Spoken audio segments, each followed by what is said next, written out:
This is CWTFB Radio. I am your host, Charlie MaSheen, alongside your girl Tiny, aka Big Bells from the Big Block. Big Bells from the Block. You know what time it is. CWTFB Radio, Red Cups and Rap. Always sponsored by Detail Car Audio and Auto Detailing right on 925 Turnpike Street in Canton, Mass. That's right on Route 138. That's where the free vacuums is at in the front. You see the detail shop in the back. That's us, Details with a Z. We're right in the back, man. Run up in there for all your, car accessories, motorcycle accessories, truck accessories, interior detailing, exterior detailing, waxes. We still need a window tinting guy, man. If you know anybody who's good at tinting, we might have a job for you, man. Run up in there, let them know Charlie sent you. We're going to take care of you. We're going to keep you laced, fresh, and all of the above, man. We're actually inside of Details for the first time, you know what I mean? Gunshot for that. Gunshot for the new home. It's going to be the new home of CWTFB Radio. We're going to have a lot of fun here. We're going to make a lot of good memories. Shout out to the last spot. The last spot was what made us hot. You know what I mean? It was like niggas want to be on the couch and shit. Sorry. No more couch for the time being. You know what I mean? I'm sorry. You know what I mean? But we're going to make it work. We're going to make it work. But, Tiny, talk to me. What's up? How you doing? Sensational. I gotta find a different word. That was like 2 weeks ago. Yeah, you know what I mean? You got to come up with some new shit. My week was good. Yeah? Yeah, it was good. I'm doing all right. Yeah, anything new in your life? Not really, no. No? No new guy in your life?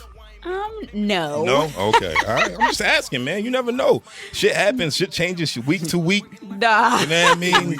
7 days. Week to week in the pandemic?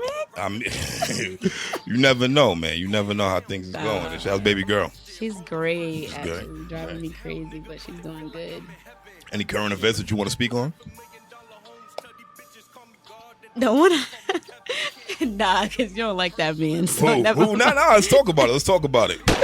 Tory. Oh. Tory Lanez. Yeah. You know what? Let's open that up for the guests, because I want to hear the guest opinion on that, too. So, what you think? So before, we get into bitch-ass Tory Lanez. Come on. Look, I'm just going off of my opinion. Everybody has their own opinion. I can have my opinion. You're entitled to that. The dude makes some cool music. Yeah. I always thought he was a cornball. But there's a lot of corny niggas that make cool music, cool sounding music. That's true. You know what I mean? So I'm just going to, anything that is like a defamation of character for that nigga, I'm probably going to go with that. Just because I don't really. Whatever they said he did it. Whatever they say he did, he probably did that shit. Right? You know what I mean? So that's where I'm at with him. But, that's neither here nor there. But nothing else you want to talk about in the world besides DAYSTAR. The nigga's name is DAYSTAR. Come on, man. His mama gave him that name, man. Come on, The nigga's name is DAYSTAR, my nigga. That sounds like a super villain from the Blade movie, nigga. DAYSTAR. Blade is actually one of my favorite films, all three. The whole trilogy. Is it? Really? Daywalker. It is. So... You know who I used to call Blade? Delonte West. Why? I don't know. I don't know if you heard about that story about Delonte West. Like, you know how he's kind of nutty now. Like, he went kind of crazy. The man, at the beginning of him going crazy, I don't know if he was on drugs or whatever the case may be. The man was on a motorcycle with like a shotgun strapped to his back. And like, I believe it was a sword or a shotgun. It was something on his back. It was some type of crazy weapon. And he had other guns in another bag on a motorcycle. And that's how he got like jammed up. Like, you know what I mean? And I was like, wow, this nigga really thought he was Blade, nigga. Like, he was on some shit. Like, this nigga. You know what I mean? I'm just saying. Current events. I mean, there's a lot going on in Nigeria right now. Oh, yeah. I'm not, you know what's crazy? I didn't really look too much into it, which I feel kind of bad because I've been seeing a lot of my friends talk about it. I have a lot of friends in the Nigerian community. So I didn't want to like ignore it. It's just the week's been crazy for me. I didn't really look too much into it, so I don't want to speak on something I don't know about. But I hope everybody's doing all right out there. If it comes down to people dying, man, I don't want to see no black people dying. Yeah, so it's definitely you know what I mean? Disturbing. There's a lot of disturbing things going on. So we don't have to get into it, but just pray for Nigeria, and I mean, like, actually pray. Word. Like, don't be like, yeah, you're in my prayers, and then move on to the next post. You gonna have like a prayer meeting and shit for niggas? A Zoom prayer meeting, absolutely. I'll post it on the IG. Prayer meeting. That's hilarious. All right, so anything else you want to get into before we talk about the artists? Nah. Today, Red Cups and Rap. Okay. So this artist has been on this platform already. He's already been on CWTFB Radio. It was before we was doing the video weekly. You know what I mean? Like we didn't have no video for his episode. It was one of the earliest episodes. He also went to high school with us. With the other elites. You know what I mean? With the other elites. You know what I mean? We don't got nobody from Madison this week talking shit. So, sir. So we can talk about how great our high school was. Or I don't know if it still is, but it was when we was there at least. That's all I need to know. This artist has been doing his thing for a while. Dropping a lot of singles. This year, 2020, didn't really put a halt on his grind. He's dropping visuals with him as well. He be doing the IG live thing and shit. I was like, yo, okay, I see my man working over there. He's doing this thing. So there's a lot of new things that's been happening since the last time he was here, and there's a lot of new things that likewise for both of us, the platform and also with his career. What's crazy is the way that he actually. Look, he's my brother, he's my family. If he want to come up here, he could always come up here. But the way that it happened was, shout out to DJ Alcide, my nigga DJ Alcide, you know what time it is. He actually was having the competition. I believe it was one of the Good Music Showcases. And with him, it was, an interview on CWTFB Radio was actually the second place prize, I believe. And he's the artist who actually won, right? Even though, he already been up here, but everybody... Give your undivided attention. Everybody give a round of applause for my man, Buff the God. What's good, baby? God, what's up, baby? How are you? Cooling. I'm glad you're here. Appreciate it, bro. Thanks for having me once again. You know that. Anytime, bro. What's up with you, man? What's new?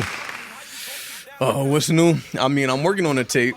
Okay. Tape's coming. I'm going to just throw that out there. Yeah, so we're going to get that out the way early. Yeah, tape's coming. Tape's on the way. I'm starting to kind of formulate and put all the things together. As you go through the process, you learn new things. Right.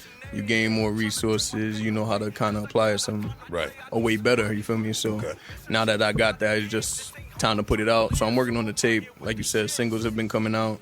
But I kind of want to bring it back to like the body of work and the message, or more so what I'm about. Kind of bringing it back to Buff the God, because with the single, I did a lot of shit with a lot of people. You feel me? Right. Yeah. So, I mean, you said back to, who you are, Buff the God. So, who is Buff the God? Like, I mean, for the people who didn't see that last episode, for the people who, are just hearing your name for the first time, people who just hearing CWTFB Radio for the first time, who is Buff the God? Ooh, Buff the God, I mean, I could show you better than I can tell you, and that's the point of the music. That's the point of the visuals.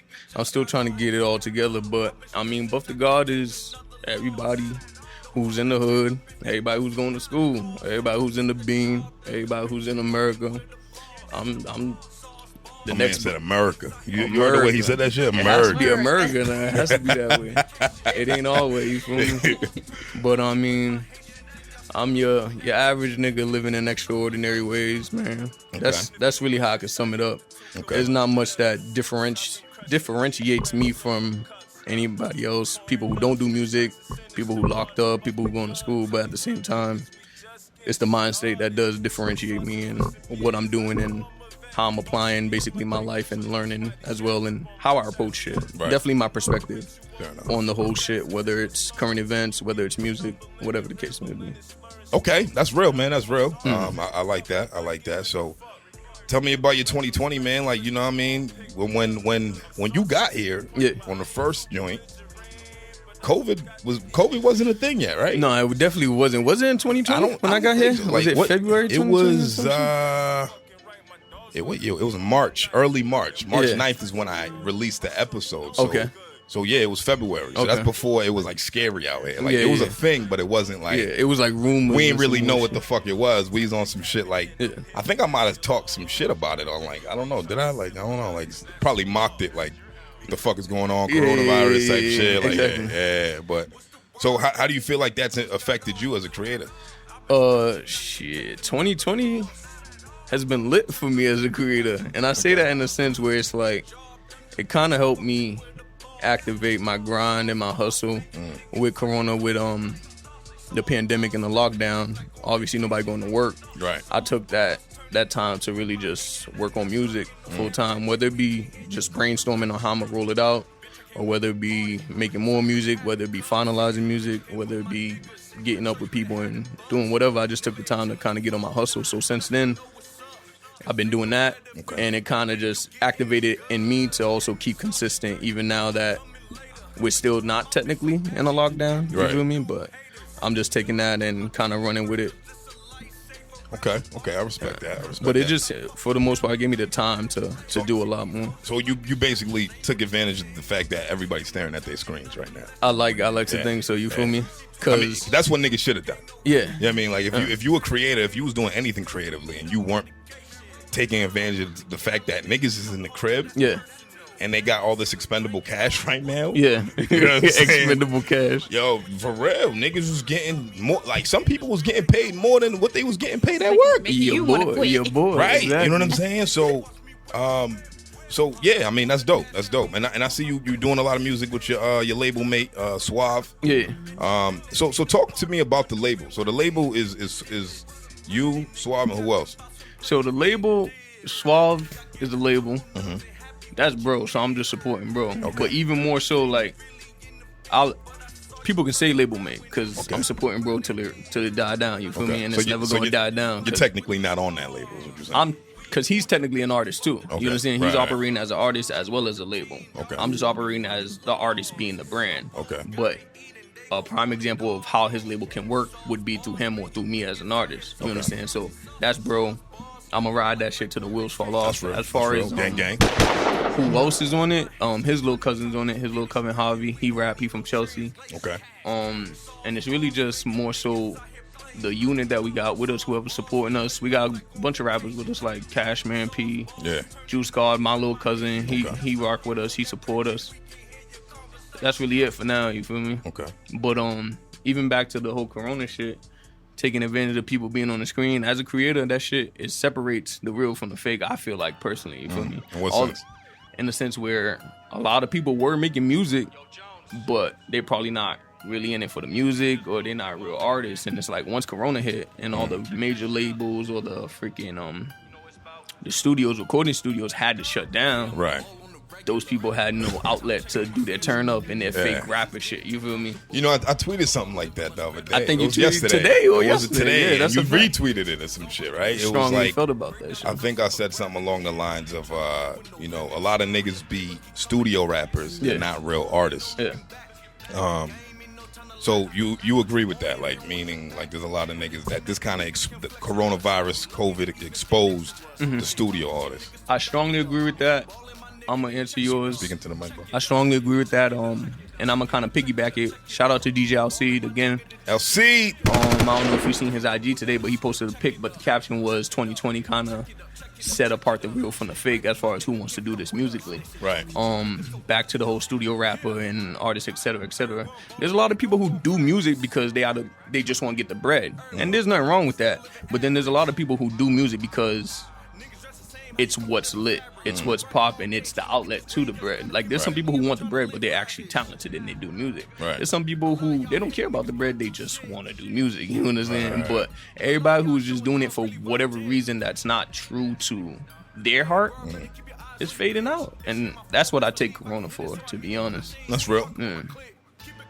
Any questions for him, Tiny? I mean, well, actually, I was just going to, I was going to say, the single Bet that just came out recently, I want to say it was like early summer. Bet. Yeah. With Juice God, who you mentioned earlier. Yes. There's a bar in there that says niggas talk about what they did, but never talk about what they gonna do. Facts. So I feel like that plays into what you were just saying now, what you guys were just talking about how that separates, the real from the fake. So yeah. When you said that though, specifically, what were you referring to? Specifically, I'm just talking about like people who live in the past. Like, you can know someone, he'll pull up like, yo, Chizz, I was doing this, I was doing that. Right. Don't worry about what you're doing. You remember how I used to do it, but it's like, you remember how I used to get down. You know how I used to give it up. And nigga. that's all good and fine when we drinking and we reminiscing. Right. You can't live on your old history. You understand? That's only gonna carry you so long. New people shaking, new people are doing things. So it's like, what are you doing now? Right. I say that in the sense of myself. Right. You understand? I say that in the sense of my circle. I say that in the sense of niggas I don't fuck with. It's like, bro, let's be honest. I say that on all scales as a person, even more so as a man. Right. Maybe you might not talk about what you're gonna do because you keep it silent, but you definitely shouldn't be talking about Old shit. Like, let's get on with that. Right. It's like, move on, bro. Yeah, it happened. That's all. We know. We remember. We were there. Exactly. Yeah. But Tiny, you like that track? You fuck with it? I do. I actually have multiple tracks that I like. Honestly, let's talk about it. Hold on. Can I ask y'all a question first? What up? So I know, obviously, we all went to school together and shit, right? I know you was looking for a co-host. Yeah. How did Tiny come about? Is it like, I fuck with music, cool, so I'm here? Or is it like, I like the journalism? Or is it like, you reached out to her? It's funny that you I don't know if that, I caught that right? and when you introduced her the first time. I kind of did go over that a little bit, just briefly. But, yeah. If we're going to go into the nitty gritty, I mean, this is what really happened. Tiny started doing these little TikTok videos, okay, right? And they were entertaining. Like, I was like, yo, look at Tiny. Like, right, this shit was funny. You know what I mean? And at the time, I was talking to somebody about potentially becoming my co-host. Yeah. But the thing with, the person that I had in mind, I knew I wanted it to be a female. The person I had in mind, I felt Tiny would fit more because she for one, she doesn't really know about the music scene out here, right? But the difference is she was very willing to learn. Yeah, okay. The other person I was talking to was just more like, well, I don't really know, but I'm lit, so I'm gonna be on your show, right? And Tiny was willing to learn. She has a musical background, like a lot of niggas don't know. She actually could sing her ass off. Like she has an amazing voice. Like I don't know if niggas caught that shit on the joint with Punky. She was trying to act that shy. was her vocals. She was trying to act shy. Like, you know what I mean? That was her vocals. Yeah. I mean, niggas was like, oh, that was Punky. No, that wasn't Punky. And I love Punky. You know what I mean? Punky, I fuck with you. But, you know what I mean? Tiny got that. You know what I'm saying? So her vocals are crazy. She never really did nothing with the music, like, professionally, like, as far as pursuing a career with it. But, like I said, she was willing to learn. And I also felt like because of our personalities, we're so opposite, like we're both fun people. We're both like, we love people and we love being around people. But I'm mad raw and just, you know what I mean, straight to the point, whereas Tiny's a sweetheart and she's, more holistic and she's the yin to my yang, basically. You know what I'm saying? That's crazy. You said that. Nah, straight up. Yeah, I mean, she's wearing white right now, I'm wearing black. Look at this. I mean, she's crazy. You know what I mean? And she's also melanin popping. You know what I'm saying? I mean, black women matter. You know what I'm saying? Always. And also, man, like, like I said on one of the episodes prior, I wanted to really do something for JJ, like creatively. And what better way to do it than to build this up with, that's a fact. with Tiny. You that's know what a I mean? fact. So, that's a fact. So we here. Tiny's here. So we here. I'm interested to see her evolve into the role. I'm interested in seeing myself evolve too. Yeah, me too. I want to see when she starts yelling at you like, nah. I'm interested to see when, I'm probably never going to yell at Charlie. Like, why? I'm probably never going to yell at you. I don't know. I don't think what he means yell by like actually raise your voice, but it's like strongly disagree with whatever the fuck it is that I'm saying.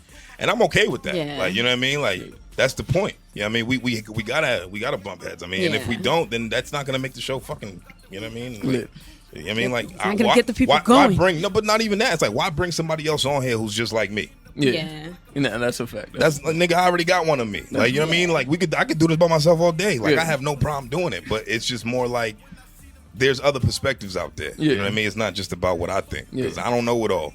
Nigga, shit, on the last joint, when we was talking to Eva about the Boston Music Awards, I said that shit started in 1989. It was actually 1987. I looked it up, like, literally while I was editing it. Another I was 2 like, years of fucking I was like, oh, shit. And then I was like, wasn't no niggas that I know was getting awards. RSO won the first hip-hop Boston Music Awards, nigga. Yeah.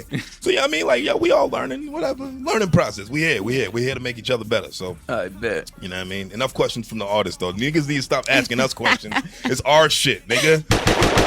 It was one question. It was just a long answer. Yeah, you feel me? Nah, but where was you? We was at the whole. She said she had a question about. No. I said that there were several tracks that I've heard. Yeah. There are several tracks that I've heard that I liked. And what I was gonna say is that prior to you coming on the show, honestly, I did not know that you did music, and I wasn't sure what I was gonna get out of listening because there's a lot of people that be wanting to rap, but that's not the path for you. Yeah. But and Charlie knows this. I don't really listen to rap like that in general, like period. I like soft hood niggas like Tory. Oh, she said like Tory. DAYSTAR. You know, like you gotta DAYSTAR. I think she sold her. So DAYSTAR the Daywalker. But, all right, let's talk about that. All right, go ahead. Now, finish your sentiment, and then we're going to get straight into that. What I was going to say is that I like your music, okay? And I'm not just saying that just to say it. Trust me. I'm not up here captivating. So. Captivating. I like captivating. But if we're going to talk about DAYSTAR. Yeah. I mean, I'm not sure. There's going to be people biting my head off for this one. Like, you don't support black women. I thought you said black women matter. But. Look. All right, go ahead. Say what you're going to say. Listen. Look. Go ahead. I feel like it's just so much more to the story other than what we heard. It's a safe space, Tiny.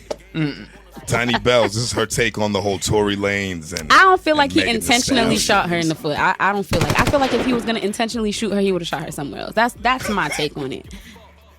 If I'm going to intentionally shoot you, y'all hear this, America? It's not going to be in your. You can't twerk no more. In Trump's America, we have a black woman saying that, you know what I mean, this other black woman is lying about who she allegedly got shot by. Stop it. It'd be, I'm not going to win. I'm not saying this black woman is lying. There's probably truth to her story. I just don't think that it's 100% true. Look, the truth shall set you free. So, well, nobody knows what the truth is. None of us were there. There was a story that came out the other day from somebody. I don't know who it was. I didn't see it. Anything that's pertaining to DAYSTAR, I kind of just let it go. I let it rock. I don't really fuck with DAYSTAR. I don't think. Look, Tory Lanez, he makes cool sounding music. He does. He makes cool sounding music. I don't think he's a bad musician. I think he makes cool sounding music. Like, I think the nigga's good at, making a bop. Like, he's good at that. And I give him that. He has plaques on plaques. Like, he got awards and accolades to prove that. That's a standard fact as him as a musician. Yeah. Always thought he was a cornball. And I just like, you know what I mean? I just always thought he was a cornball. But that's the thing, right? I don't have to give a fuck about you being a cornball for me to think your music's hot. Yeah. I think Drake's a cornball. And he's the biggest. I think it's the Canadian shit. Like. Right. It's the Toronto-rian. How do you call niggas from Toronto? Toronto-rian? Torontian? Is there a Torontian? Ontarian? These niggas is Ontario. Oh, man. Toronto, Ontario. Man, look. I mean, I'm not gonna shit on Canadians as a whole. I just think DAYSTAR is a cornball. I thought, and it was easy for me to just go with the negative shit that people were saying about it. Mm-hmm. Like, people was like, whatever, he shot Megan, and I was like, fuck that nigga. Like, you know what I'm saying? Like, off the rip. Like, for me, it didn't matter. And like, what does my opinion matter? You know what I mean? But there's a lot of niggas who feel the same sentiment as I. So the story was what? Who's gonna share the story with me on what was alleged? Because I know y'all heard it. I didn't. The story was what? The one that just recently came out, or Meg's story? The shit that Megan didn't say. Okay. Well, right. what? The shit that the black woman did not say. But we heard. See, don't do that. Because I definitely do support black women. And if that is the story, if that is what happened, then that's what happened. It just seems like there's a lot of holes in the story. That's all I'm saying. But there's a hole in her foot. Right. Okay. That's understandable. You're absolutely right. However, how the hole got there, we don't know. We just look. If I'm somewhere, and it doesn't matter if I've been drinking. It doesn't matter if, you know what I mean? I mean, if you on some other shit besides weed and liquor, your perception of things might change. Mm-hmm. Right? I don't know what they were doing. People who have money do all types of drugs. Right? But if she believes that the nigga shot her, I'm going to take her word for it. Okay. So let's say that they were, well, let's not speculate. If they were drunk, whatever, and everybody was drunk, then everybody's perception's a little different, right? Facts. Mm-hmm. So the story, let's go to the story that we heard. I didn't see it either, but what we heard was that, I don't know who it was, somebody from Tori's camp or somebody from Meg's camp, I don't know who said it, but the story was that it was Meg, Tori, his bodyguard, and her best friend in the vehicle. Okay, in the so vehicle, 4 people. Right? So Kylie wasn't there. I don't know where Kylie went, and that's odd to me too. I thought Kylie was the white person that called the cops. The trouble starter. But she wasn't in She's the like, hello, 911. It's a black man. I heard gunshots. Kylie was Karen. She called the cops. Right. Nah, Kylie was they're doing out. black things. In Kylie was Right. home by the time everything was going down. It was just me, DAYSTAR, and Megan. Yo, you gotta start calling it DAYSTAR. That's the nigga's name. But pause, this is the story. The story is that whoever's telling the story is that Tori was arguing. He definitely was arguing with Meg. We know that part. But supposedly he was also arguing with Meg's friend, and things escalated. Not sure why there was a gun out in the first place, but Because bitch niggas pull out guns around women. I know he's Look at doing that. look at how trying to big be my hard. gun is. Wow. Look, I just got this one. Look, I just got this one. look, it's bigger than me. He's trying to be hard. He's trying to show it off. All right, so they got to tussling or whatever. Whoever he was like tussling with over the gun. You know, Meg's friend is the one who pulled the trigger that shot her foot. The So nigga really, probably it's talks like Meg's friend that shot her, and not even Man, Tori. His that's hand was just crazy. on the gun. Why was Her his hand was on the gun. Why was her hand on the gun? Well, who pulled out the gun? See, I don't know. Who all said? that. Who? Nobody said. Nobody But said. this is what I'm saying. This is what we heard. Nobody said Okay? nothing about. Nobody said. I wasn't in. Nobody said nothing about who pulled out the gun. I don't know. We Kev, gonna have to go back. My to fault. Buff the God. Jeez, Oh, my Louise. Nah, Buff the God. What's your take on this? all right. Y'all would pick this episode, my episode, to talk about this. Real quick. All right. Buff the God, DA secretly stands, doesn't really, but we're gonna make it devil's advocate. Okay. So I'm gonna look at this from It's very loaded. just Buff, my perspective. Devil's advocate. God. So your story, where'd you get it from? What do you mean? What where'd I is get it like? from? Is it like the police report? Is it like Instagram? Where'd you get that side of the story? I just told you we heard the story from someone else right before we started recording. I wasn't there. I wasn't there either. Why Right. are you looking at me like that? So- You know, let me just put a disclaimer out there because I in no way, shape, or form support the abuse of Facts. black women Facts. or any women, Facts. period. And that's the most important part Okay. about it all. I feel like that's why Chizz is just like, fuck this Yeah, nigga. no, Because it's absolutely like, not. Because as a if he did man, that, I absolutely don't support that. I do not support that. Yeah. But I also don't support cancel culture either because people choose who to cancel, when to cancel, and what to cancel. Let 'em I'm gonna tell you Let like them this. Look, if I'm involved, like say you and I, we go out, we go have fun. We out here, we drinking, whatever. We with friends. Granted, I mean Megan and DAYSTAR was dating right at the time or whatever. So make it just two friends going out. If I'm a man and I'm out with my black female friend, my nigga, yeah. I'm supposed to be her protector the Facts. whole step of the way. And that's why it's like, From once we leave the crib to when we go back Yeah. to the crib. Yeah. Make sure she get home safely, exactly. right? So you talk about, you might be accused of having the gun. Maybe you took the rap for the gun. Maybe the gun was for somebody else. Maybe you took the rap for the gun. But then a story surfaces from the victim. This said black woman who's supposed to be my friend. I'm supposed to be protecting. She says, me, by name, Chizz shot me. The way I'm going to clear it up is not by making an album and trying to get paid off. Ooh. So look, right? This is where I stand on all this, right? So like when Meg said it, the story's large within itself. Like I didn't have to listen to Meg's IG live to even kind of digest it all. I don't even really try to watch these things because it's just negative energy. That's just my aspect of it all. But unfortunately, when Tori dropped the album, I listened to the track. DAYSTAR. DAYSTAR. When he dropped the album or the track, I listened to the track because I wanted to see what he had to say. Why niggas call him Tory anyway? But I think his name is DAYSTAR. But anyway. So we're going to call him DAYSTAR Lanes or something? DAYSTAR. That's his name. I don't know what his last name is, but so, DAYSTAR. You just any way he can disrespect him, that's what he's gonna do. I don't know how tonight. the story goes, but based on him being arrested, right? Him being pertained, it's because it was his gun. Right. So there's nothing that says he shot her until Meg said that he shot me. Right. Fair to say.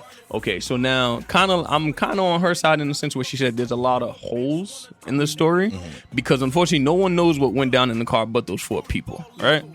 So let's not say nobody's lying between Tory or DAYSTAR and Megan, or let's say they both lying or whatever the case may be. How they both lying? Because you don't know what happened. Right. So because this is such a large thing, social media, and it's an actual case and it's hip hop and it's mainstream, I feel like we as a people, as a conglomerate, whether it be black, whether it be social media, whether it be hip hop fans, have rushed to a conclusion before the trial can even freaking commence, before the charge even got put out. Because technically he went to jail, got out, and now he's technically charged. Yeah. You understand? Right. Now he's technically charged. Because she came out and said something. Okay, so devil's advocate once again, what if she's lying? Why would she lie about that? There could be pressure from her team to say that he did it. Why would a black woman lie about that? I agree with that. I would hope not. So now let's say, like she said, what if it was something by accident, right? They playing around, he tried to grab the gun, just bow. Technically, he shot me. But is the intent there? Nigga was around his niggas like, yo, don't you hate when your gun's like bigger than your hand and shit, yo? You know what? Is the intent there? He probably talk like that too. So, don't you hate when your gun's like this? He does Like, not. So I mean, I can't even cock it with one hand. You know what? All right. However it plays out, You got it. it's gonna be interesting. I mean, and this is I just tweet from this aspect where it's like, technically it's about the case and the evidence and some more shit. Based on mainstream, they could be like, oh, Tory did it and he didn't really do it. And they could say he didn't do it and he did do it. But it's like, just because he gets off doesn't mean he didn't do it. And just because he went to jail doesn't mean he did do it. Only God, only them 4 people in the car know what happened.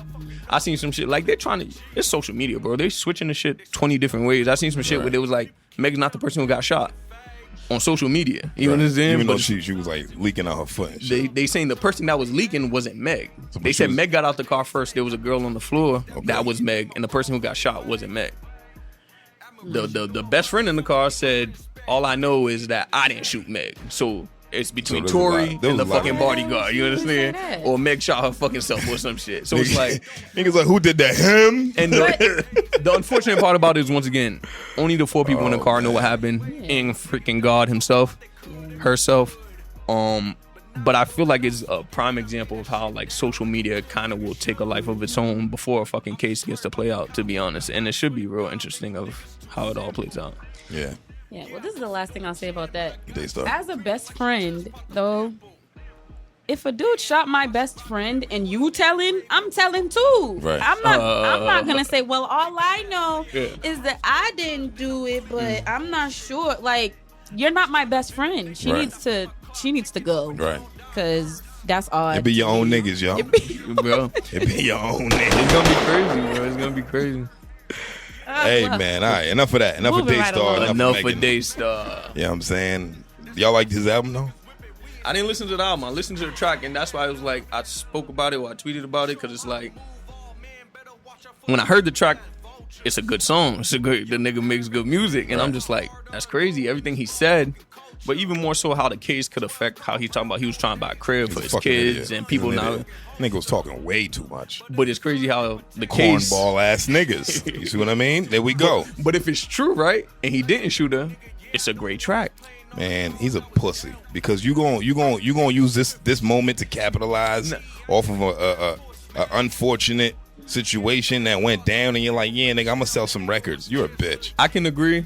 The pussy nigga shit where it's like, at the end of the day, like you said, your job as a man, make sure the lady you with, best friend, whatever the case may be, gets home safe. Right. You know what I'm saying? Whether y'all arguing at the function or whatever, y'all get drunk, intoxicated, your goal or your mission is to not lose fucking focus, not lose your emotions, and let whatever get control. So I can agree and I can see what you're talking about as far as like fuck the nigga, because it just looks bad. A nigga or you being mixed with shooting a female, like that's never gonna go well. It's never gonna go well, bro. It's not okay. It's never. But enough about DAYSTAR.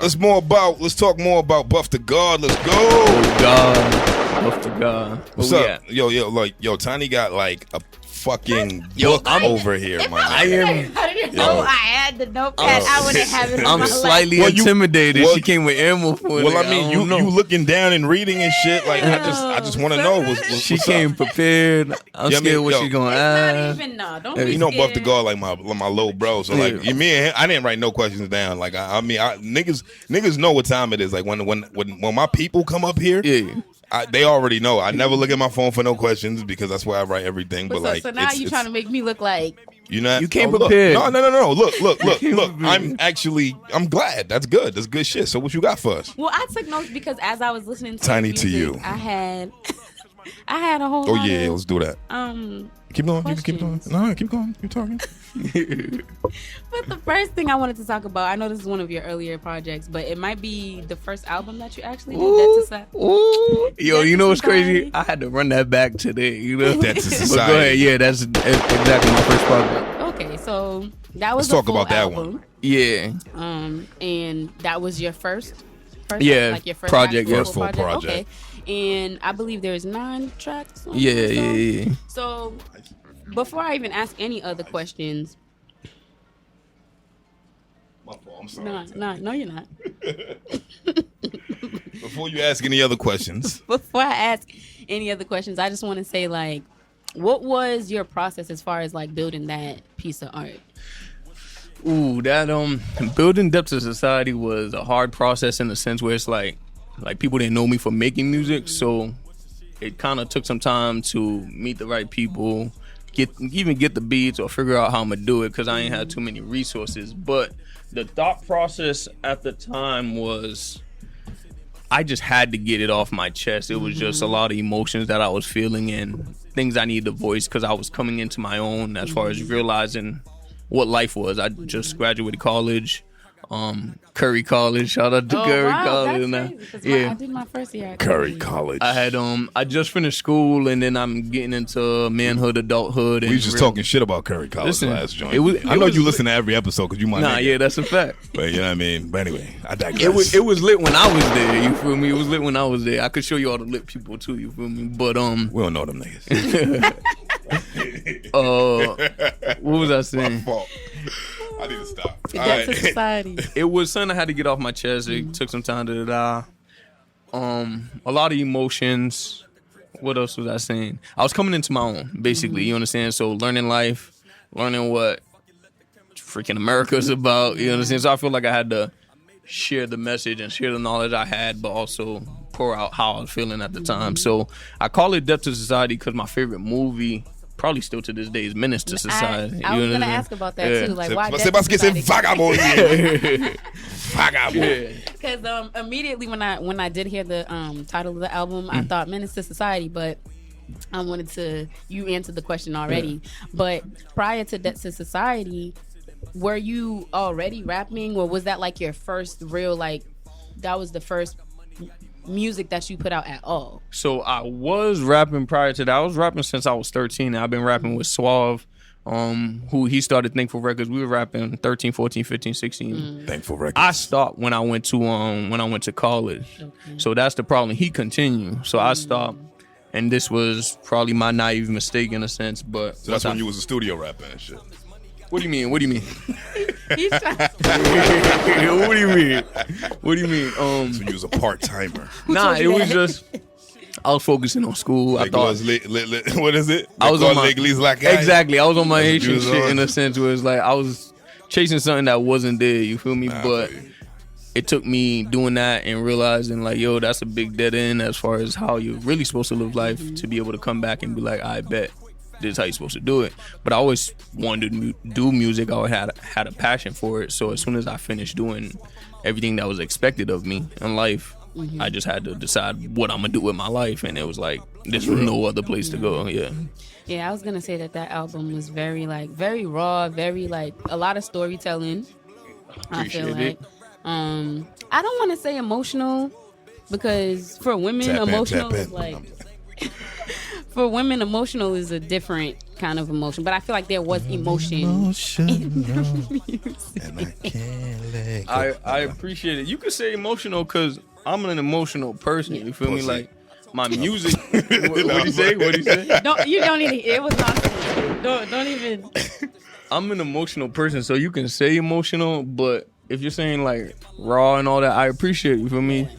Like I said, I was just spinning that back today. You feel me? I just had to go back in that bag and just kind of reminisce and think about all the good shit. You feel me? So as I'm listening to it, I'm in the shower and some more shit, but I'm like, yo, this shit is so hard. This shit is so raw. And it'll take me getting into my 10 year in a sense, or just being even more established, or people having to be like, oh, Buff the God's the man, for people to actually go back and listen to that and be like, yo, he was doing some hard shit on that. You understand? But I feel like if people actually sit and listen to it, or especially now that I'm here, or especially now that probably people know my name a little more, if they go back and listen to it, they'll be like, oh, I see what he was trying to do. But that was really a full body of work for, like, I feel personally, for someone who was just putting out music, someone who ain't have a project. That shit better than a lot of shit that niggas is doing out here, because there's a lot of, what you say, studio rappers shit. Yeah, bro, you know how it go. You know, niggas.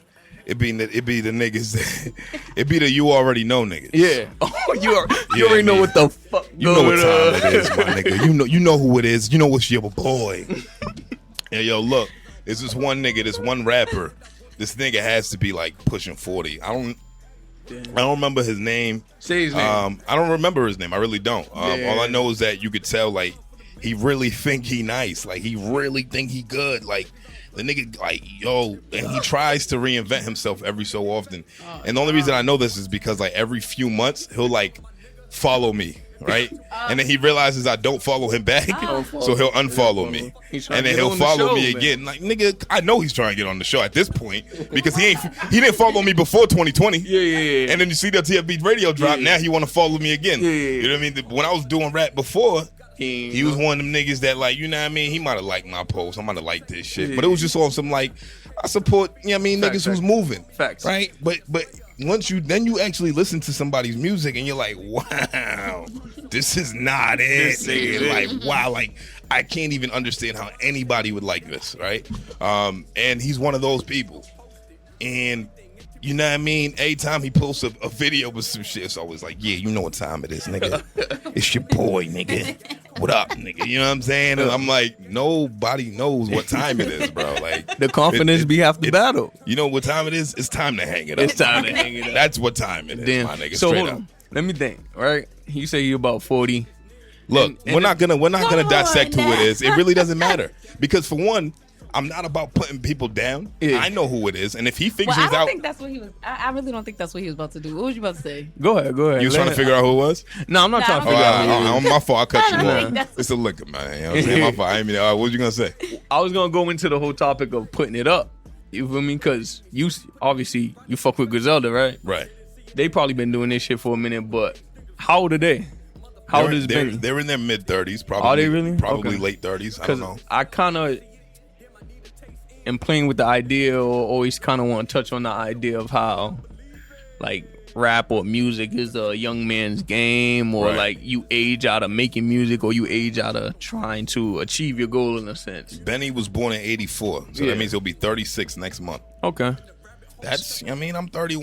Yeah. You know what I mean, but the difference is, right, there's niggas who been grinding from forever. Yeah, facts. Because when I heard of Benny the Butcher, it was a while ago. Yeah, exactly. I have a brother who's 46 years old. Yeah.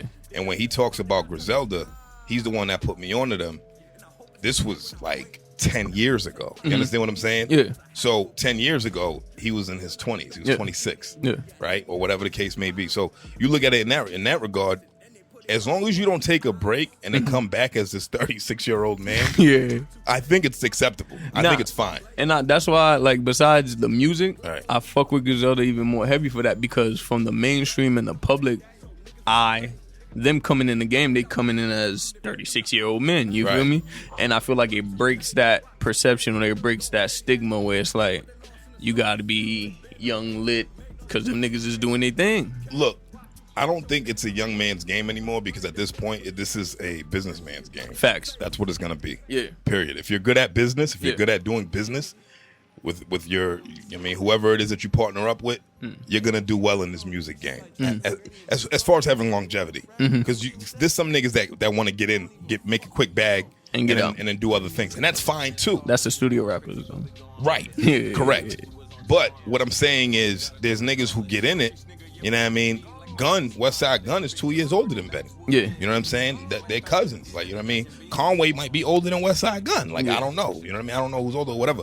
But what I'm saying is this, like, these niggas been doing their thing for a while. They didn't just, it's not an overnight thing. No, I know that. It never, you know what I mean? So, but what I'm saying is, it's not about the age.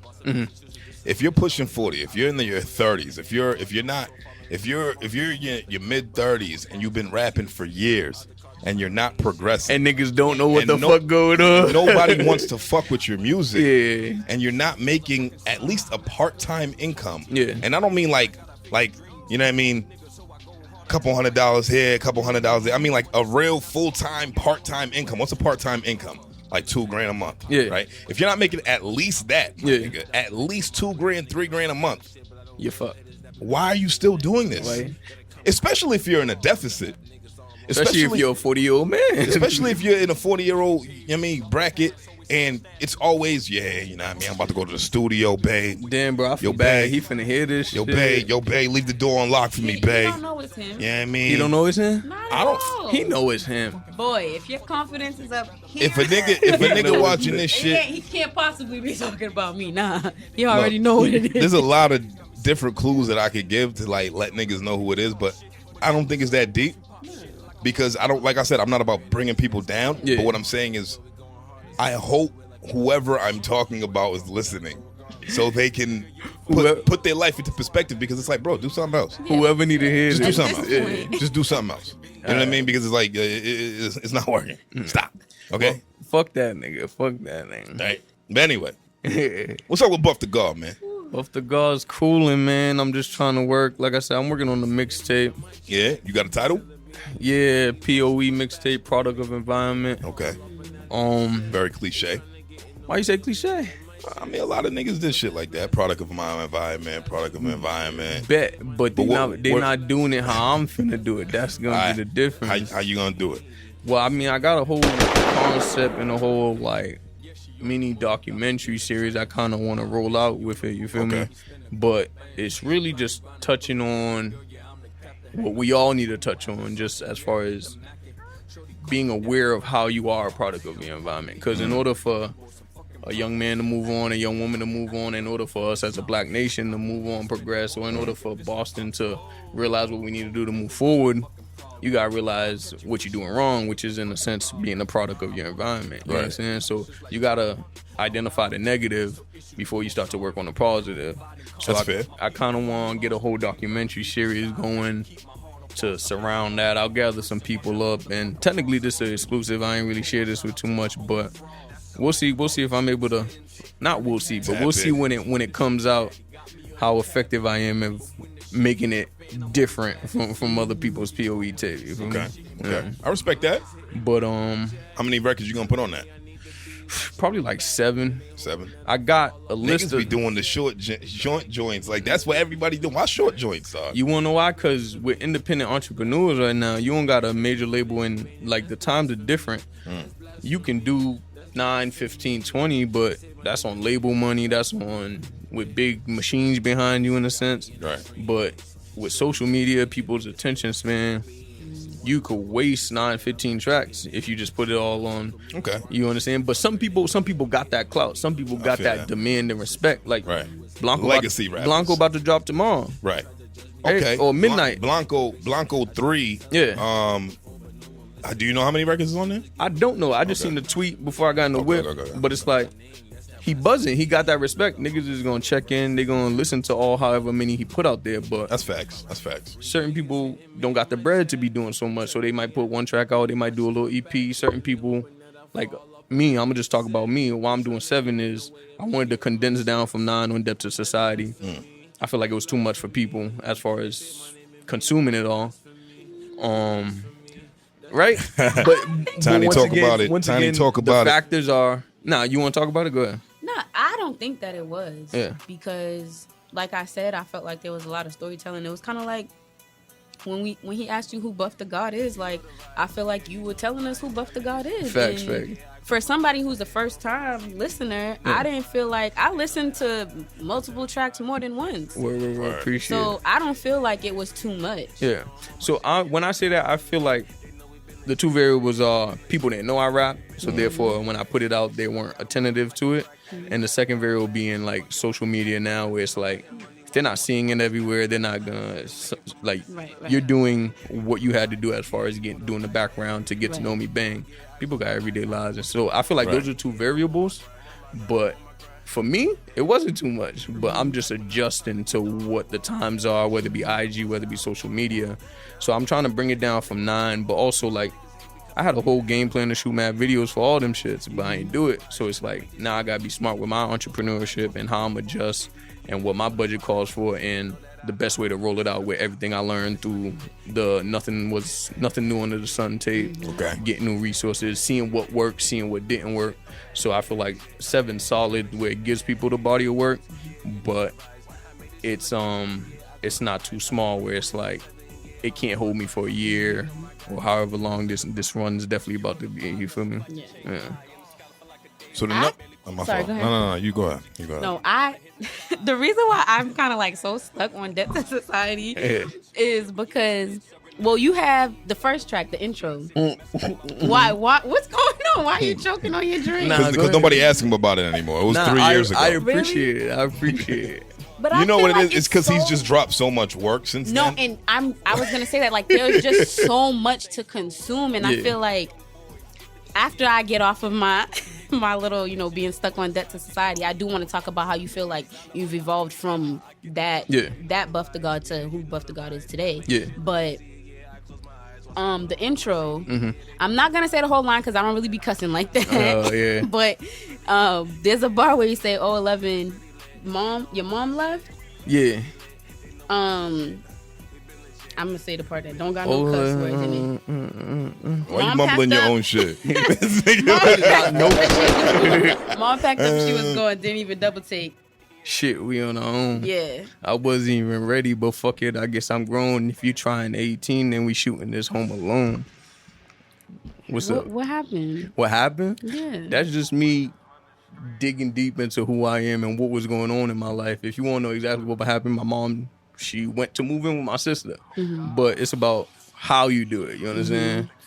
Haitian household, y'all might understand. Communication might lack therefore, but scarce. Where I'm at, and niggas who hear this, niggas who know me, we was just dolo for several years. You understand? The shit turned into a trap house, frat house. When I say trap house, I don't mean literal crazy sense. Yeah, no. The shit turned into a frat house. So for me to be, I'm my mother's last child. So I'll technically baby boy here. For me to be growing into my manhood and some more shit, and technically not even having her there, she just dipped. You're like, mommy, go to the wallet. This shit hurt. She's going where she's going. This shit hurt me, so I just happened to put it in a rap, to be honest. It's just the perspective of, once again, that's the intro, and it was just like a summary of how I'm about to tell you who I am and why I'm this way, or exactly what's going on. I don't know if this is too personal, but your father, was he involved in as far as like? Nah, yeah, my father, I know my father, yeah. Is there any lyrics that brought you to that? No. Well, I mean, your mom dipped, so I'm like, if your mom dipped, who's left? Like, you know what I mean? So Haitian household, father was a Rolling Stone. Hopefully some people are not as less fortunate or whatever you may call it, but Pop's been out, you feel me? Yeah. I know my father, I grew up with my father. He was in the house. That shit end up splitting, divorcing, however that shit may work. But technically, I can probably understand, deal with him moving out. I could see that coming since I was a kid. But Mom Dukes, that's a different dynamic. You understand? As a young man, it's a different dynamic. So it is what it is, but you heard it though. You see what I'm saying? No, I definitely did hear it. And I'm saying, like, as far as like your music is concerned, how did that experience affect how you made music, why you made music? My mom did me? Yeah. I mean, I'm sure that's not like the only factor in why you started to do music or what influences your music, but I'm saying that specific, if at all. It affected in a sense where, like I told you, I went to school. I did technically everything they were telling me to do. Haitian household, Haitian standards, did all that. Except become a doctor. Bang, right? Doctor, a lawyer, or an engineer. What? WAP? What's WAP? Say on rappel, yeah. Via music, budum budum. Yeah. Vagabond. So it affects in a sense where it's like, I did all that, and now I'm just here, and it's like, I bet we're doing. You know what it is? It's what is it? It's called like a brick wall or some shit. It's kind of like rock in a hard place. Nah, not a rock in a hard place. It's like socially having to adjust from graduating, having a degree, and maybe not even having the credentials to be able to get a job and some more shit. So it's like an actual term that you don't. Yeah, you know, okay. It's like a. I don't know. I ain't go to college. But anyway, fucking. Well, I did community. It's college. just like shout out Mass Bay. Mass Bay. 1 year. Mass Bay. And that's fine. Some people don't even finish high school. Yeah, Mass nigga. Bay. I was over at Mass Bay, nigga. What up? But it was just like, I know why you only finished 1 year too. It be, you know, mind your business. You gotta that's get why. to the bread. Mind your business. That's it. Mind your business. But to answer the question, it was just like, all right, what now?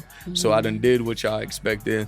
And I don't know if you heard Bullshit. It's kind of on the last track. So it's like, I'm about to go in my direction, and there's no other direction but sitting right here doing music. But the intensity or the rawness of depths of society kind of just comes from a young, angered and tempered young man kind of going through those emotions at the time. Yeah. And having nobody to talk to about it. So it's like, who else to turn to but music? That's artistry. There wasn't no girlfriend at the time? Bang. There's a girlfriend at the time. I got my lady. Same lady? Yeah, same lady. She wow. been with me Wow. You see that? Let's clap it up for my man Buff the God. Nah, yeah, same lady. She been with me ever since. Good boy, Will. Yeah, wow. Got Buff Dick on. It's not a trend, though. You feel me? He said, got Buff Dick on. She about to cry over there. Oh, you high? You about to cry? I'm hot and I'm laughing too hard. Nah, but she's there, but it was like, winter's coming, I promise. We're not gonna pay the heat. Winter's coming. It's gonna be cold as shit in here in details. We're not gonna pay the heat bill. In this motherfucker. Just for you, Tiny. I got you. Niggas are gonna be. We in the waiting room right now. We ain't gonna pay shit. We just gonna be cold. Fuck it. But nah. Yeah, what was we saying? So yeah, my lady's there, but she was also kind of getting to know me even more. So I mean, we've been in a couple years deep when I did the project, but she didn't know I did music because my fucking, what is it, dilemma or my mishap is I didn't share the fact that I love music, I like to do music, and I want to do music with too many people. My niggas know I might freestyle with them, or Suave know definitely because I used to make tracks with him, but even back then, people were laughing at me. People didn't take it serious. So it's like, I bet I see what type of time is on. I'm a to myself type of person, you understand? So it takes her kind of getting comfortable to it now and being able to realize, all right, this is what he's doing. He's serious about what he's doing. But at the time, she just knew me as who I was, and me being with her, she didn't know that. She knew me as a football player, you understand? She knew me as that nigga. Yeah, exactly. Like, so, fuck you mean, dog? I ain't got a rap, nigga. Yeah. No.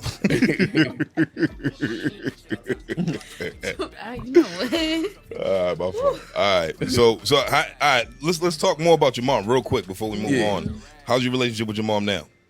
Relationship with my mom it's good now, and it's good in a sense where it's like I come to terms with who she is. You understand? You've come to terms with who she is. Do you forgive her? That's part of coming in terms with who she is. No? Accepting reality does not mean forgiveness. Then maybe not. But I thought that came with accepting reality. No? Nah, you kind of just like, I see how you move. I understand who you are, but there's a lot of people that it wasn't right. Right. Here's the thing. Here's how I'm going to diagnose it. it's a great task to be able to communicate with her. That was dope. And I'm not ready for that task. So I have to accept it for what it is until I become a better man, and maybe then I can circle back and be like, okay, this is what it is. Because it's a disassociation, discommunication, disconnect with how she sees life, how I see life. Right. As a Haitian immigrant, as a young American who grew up in America, and then I see what you're saying. Right. But here's your young child who grew up, and I'm trying to drop some jewels into you, some knowledge into you, what you think life is. This is how your son sees it. But is she receptive to it? That's the Probably thing. not. She's not. So that's why it's like I can only accept it for what it is. Okay. And move forward until I'm a bigger and better man to be able to tackle it on. Because then if you're not bigger and better and you just keep trying to go head first, it's just going to keep butting. It's just going to keep butting. And it's like... Have you ever said those words, Mom, I forgive you? Nah. Because that to forgive would mean that there's something that's done wrong. So you never even told her about how you feel? That's the disconnect. You know what I'm saying? That's the disconnect. And even if you did, she'd be like, so talk about so. And y'all understand exactly. Nah, she probably won't even say that. But it's just that's no, this is the thing though with Haitian parents. Even if she felt bad, even if she in her mind felt like she did something wrong, she's never gonna admit that to you and open her mouth and be like, "I'm sorry for what I did." They have a problem with apologizing, but in order to apologize, you got to think that you was wrong. Well, in the first place, I'm gonna challenge that thinking. Maybe it's because my father's in his 70s now. And maybe just because he's seeing his children as parents now. Yeah. You know, my dad and I, like, we always had a weird relationship. I can honestly say that I forgave this man, and I've had a conversation with him, and I told him that. And the only reason why I told him that was because he opened up and said, I know there was a lot of parts of your life that I missed, but I don't want to not be around anymore. You know what I mean? Like, this man lives for his grandchildren. Yeah. Like, the way he loves his granddaughters and how he was so excited about having his grandson, that shit made me whole. You know what I'm saying? Exactly. Like, you know, I've accepted my parents for who they are a long time ago. Can I say that, you know what I mean, there's things that were done that I truly forgive both of my parents for? I can't say that. Yeah. But my dad, I had that conversation with Pop, and, you know, we've grown as men. And, like, now that we're men, we can talk like men. Let me ask you a question. Would you have said, oh, I forgive you, or would you have come to the table, met him at the table if he didn't bring it up? You know, I would have. I definitely would have. I didn't know where the opening was going to present itself. Okay. Because me and my dad don't really talk like that. But for whatever reason, that specific day, this nigga was just an open book. Yeah. It was weird to me. I'm just like, what the fuck? I'm like, who the fuck is this nigga, yo? What Jean-Robert? Like, you know what I mean? Like, that's my dad's name. That's the Haitianest nigga ever in the book of Haitian. Jean-Robert. That's fact. Jean-Robert. Jean-Robert is it. Yeah, that's my dad, man. Right? So, you know what I mean? The fact that for whatever reason, I don't know what the fuck got into that nigga that day. He just started spilling the guts, spilling the beans, and just being transparent and honest with me. I think that was the day that he started respecting me as a man. Fact. That's good. That's good that you're able to do that, especially with your son here now. You know what I'm saying? Right. Like, definitely with grandchildren and your daughter, but it's a sense of relief being able to do that. Yeah. I look forward to that. I felt like I did forgive because, once again, with the POE tape and the product of environment, I feel like I can see how my life has led to this point. Even from my mom, even from knowing, okay, probably not even knowing too much of her life, but just knowing, okay, she's a Haitian immigrant, came from Haiti, came to America, what she had to do, the relationship dynamic with my pops. I can see how it led to how she treated me, how she raised me, etc. So in that sense, I felt like I forgave. But if it's just the reality or whatever the case may be, but long story short, or how I'm trying to get to, that's exactly why I'm doing the POE tape. Okay. Because even more so right now, I could be going down the same path. You understand? I'm just laughing at Tiny's face. You hear that? We're above a car wash. Oh, yeah. Like, what is that? Like, I'm not trying to interrupt, but I'm like, yo. Prestige car wash. But nigga, details, dog. Yeah. I could go down the same path of just doing the wrong things, and not to say that she did the wrong thing. She did the things that she had to do for her life, you understand? But I just want to kind of bring the awareness of product and environment, because what she did, how she raised me, etc., led to me being this way, and it led to me going down this path. And I can go this way, I could go that way, right? But before I decide which way I'm gonna go, I gotta decide what's not good for me, and then where I'm gonna go with it. Right. I could continue going full steam ahead, but if I don't know what's not good, or if I don't know the vices or the detrimental things in my life, I can never attack and technically accomplish greatness. I might stumble upon it, but I won't know how to master it. I won't know how to basically grasp it. You know what I'm saying? That's real. I respect that. Respect that. Has she heard any of your music? The thing is, so my mom she doesn't speak or understand English the greatest way. So with my rap, if I'm not probably catch rapping all like the cuss words, yeah, she's definitely not gonna. She's definitely not. Today, yo, shut the fuck up in Creole. No, she's not gonna catch the tempo and definitely not the metaphors. But she heard that I make music now. Right. And to be honest, she's real receptive to me making music, in a sense where, like, maybe as a kid growing up, I never thought she would be receptive to it. But she supports the idea. You're the last of how many? That's a loaded question in the Haitian household. Well, your mother's children. Well, my mother's children, I'm the last of 4. Okay. So I'm the 4th one. Right. 2 big sisters, 1 older brother. Okay. My father, I am probably the middle child at this point. I got an older brother. You still going? Yeah. I got an older brother. I got an older sister. And then I got a couple youngins behind me that we are newly discovering and finding out and counting. Oh, my goodness. Wow. You my brother? Oh, shit. It's lit. Who's your dad? Who you say your dad was? That's my dad. That's too, what I nigga. told you. Oh, shit. That's terrible. But that's how that be, man. It do. And I said. I hear you. So, POE, when's that dropping? We're going for March right now. March 21. 2021. Why March? I mean, it's just more so about the timing of how I plan on rolling things out. I'm telling you March because low-key I was just talking to a family member right now, and she's like, yo, you got to set it in stone. Don't give no variable as far as a range of Nobody dates. ever wants to give me no real dates on CWTFB Nah, facts. Radio. I don't know what Because you never know. We independent artists, bro. We go through the struggle. You feel me? Lie. There's life shit that comes in. You feel me?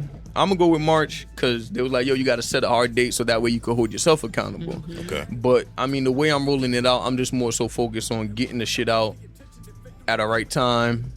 Not a right time, getting the shit out the right way, you feel me? I'm not too focused on timing. I'm focused on making sure I get it done the way I envision it, roll it out, move on to the next. But once I'm done with like 3 videos, probably 3 tracks, I'll probably release the whole mixtape itself. Okay. So hopefully I can get those videos and visuals done. So I will get those videos and visuals done by January, February. That way, March, I can hit niggas with the tape. Okay. And it just gives it a good time for spring about to come up, and technically you'll be able to eat for the rest of the year, the way I look at it. Okay. Yeah. Well, it's October 22nd. Yeah.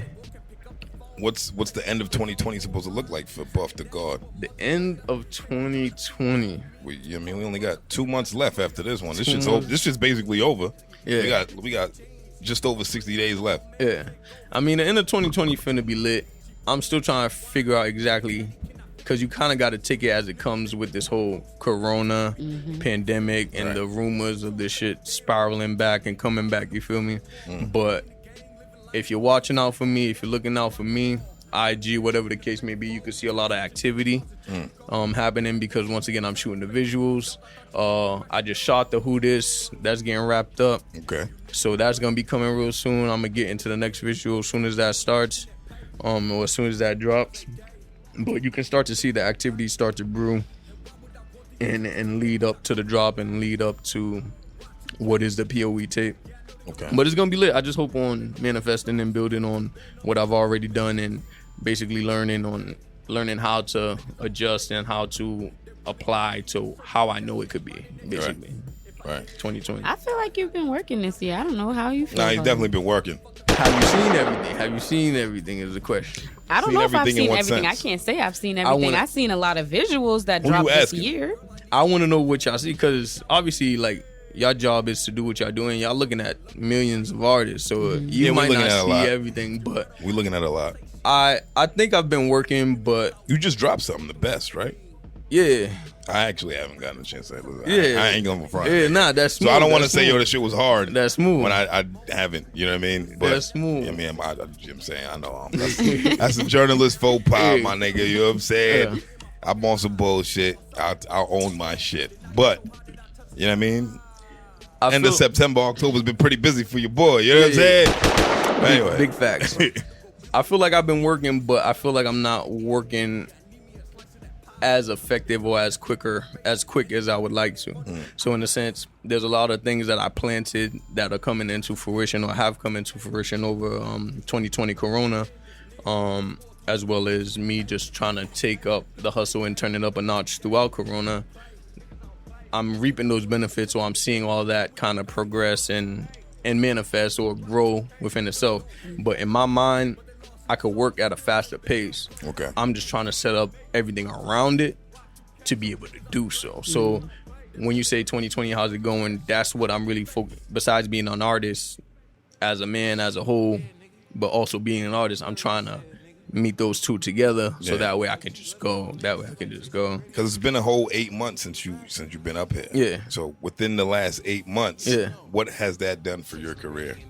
The last 8 months, I feel like kind of helped push me into the door of solidifying, like, I'm not just gonna drop a mixtape and disappear. Right. I'm not just your average studio rapper who is gonna drop 1 or 2 tracks or is not serious about this. I feel like it let a couple people know I'm here. It let people know that I bet he's serious about what he does, whether it be I dropped a better track to their version, like what they like to hear. Right.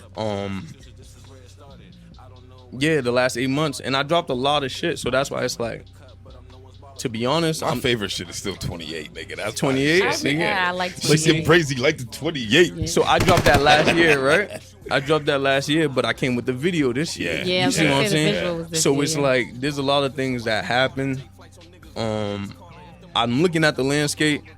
There's a lot of people doing their thing, but to be honest, I don't think too many people drop as much content as me this year. I came with a go ahead. Yeah, no. It's hard to say that. It's hard to go ahead. What I was gonna say, like, back to what you were saying about you feel like you could be working quicker. I'm like, is it that you could be working quicker, or you feel like you could be dropping more content within the time frame that you've had to drop the content that you already have? Because I don't think working quicker is necessarily always productive, because you can't really rush good art. Listen, this shit's in me. The art's in me. As soon as I step to the mic, it's gonna come out. I understand not rushing the art, and that's why it's like, that's why you take time to do the mixtape. You feel me? So I haven't put out anything. I'm not planning on putting out anything as I'm packaging the mixtape unless it's part of the mixtape. When I say working quick, I say it in the sense of not putting out the product, but just being able to build the product. I have a vault. The vault could be crazy bigger. I have a plan to drop some stuff, but the team is limited. The resources are limited. If it wasn't, but unfortunately the reality it is, if it wasn't, niggas would be dead, to be honest. Like, I'd be dropping, I'd be going. That's the reality of it. But he said it's debatable as far as the content. I want to hear what he has to say about that. I said content for a specific reason too. You mean, are you referring to the compilation that you did with Suave? Riqo Suave? I'm referring to content. So Sucker Free, right? Yeah. That dropped, what month was that? That dropped probably March, April. Right. Probably. March, April. Yeah. 6 records on it. It wasn't just you, obviously. It was the both of y'all. Yeah. So when I see things like that, when I see artists put out a compilation with, one of their label mates, I don't look that as, like, that's not a Buff the God project. That's a Riqo Suave and Buff the God joint. You know what I'm saying? Like, that's both of y'all putting together, right? And when you have your man's feature on your shit off of your whole body of work, which is yours, it's a different dynamic when creating with somebody else, right? So, do you agree? I don't agree. You don't? Nah. Okay, so why?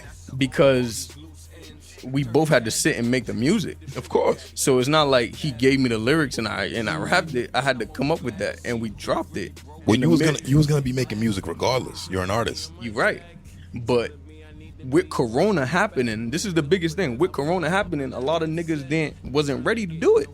And I was. You understand? Suave is an independent artist. I'm an independent artist. Together, we are sucker free.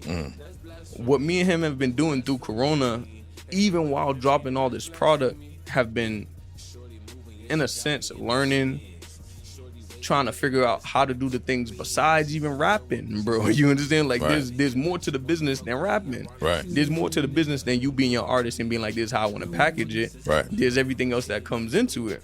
So me and him, we've been learning and we've been going through the motion with all the time during the pandemic and some more shit. But the tape dropped. But even before the tape, we dropped the visual. So now that's something that had to be done. So this is why I say content. Certified. Yeah. This is why I say content, because it's like, it could be lives, it could be verses, it could be visuals. Okay. You understand? Like, I know a lot of niggas in the city doing their thing. A lot of people dropping hella visuals. Right. You understand? A lot of people, they come in with some music, or like Cake Swag, she coming with every Tuesday. Week. Bars, every week. You understand? Fire too. And she like, doing nigga, her it thing. ain't even like no. Nah, that's definitely not no joke. She on her bully right now. Nigga. So, and there's a couple people, if you don't agree with me, bring them up. And I can agree with you in a sense where it's like, I see people doing their thing too, but if it's not them, I'm definitely putting myself in that conversation, because I know I dropped mad shit. There's Sucker Free, Certified video, 28 video, Drop Bet. I had 4 tracks on a producer's album that he dropped. Okay. I had 1 track, another producer, he was doing a whole kind of like a rhythm that was out. He dropped that. What else? But that's just mad. Whether it be verses, whether it be, it's just content that came out. I did IG Live. I did a couple performances. So, and it don't gotta be undisputed. Niggas don't gotta agree. Niggas don't gotta be like, oh, you dropped all the best content or the most about. But bro, I'm throwing myself in that conversation so niggas could go back and look at it. You feel me? You gotta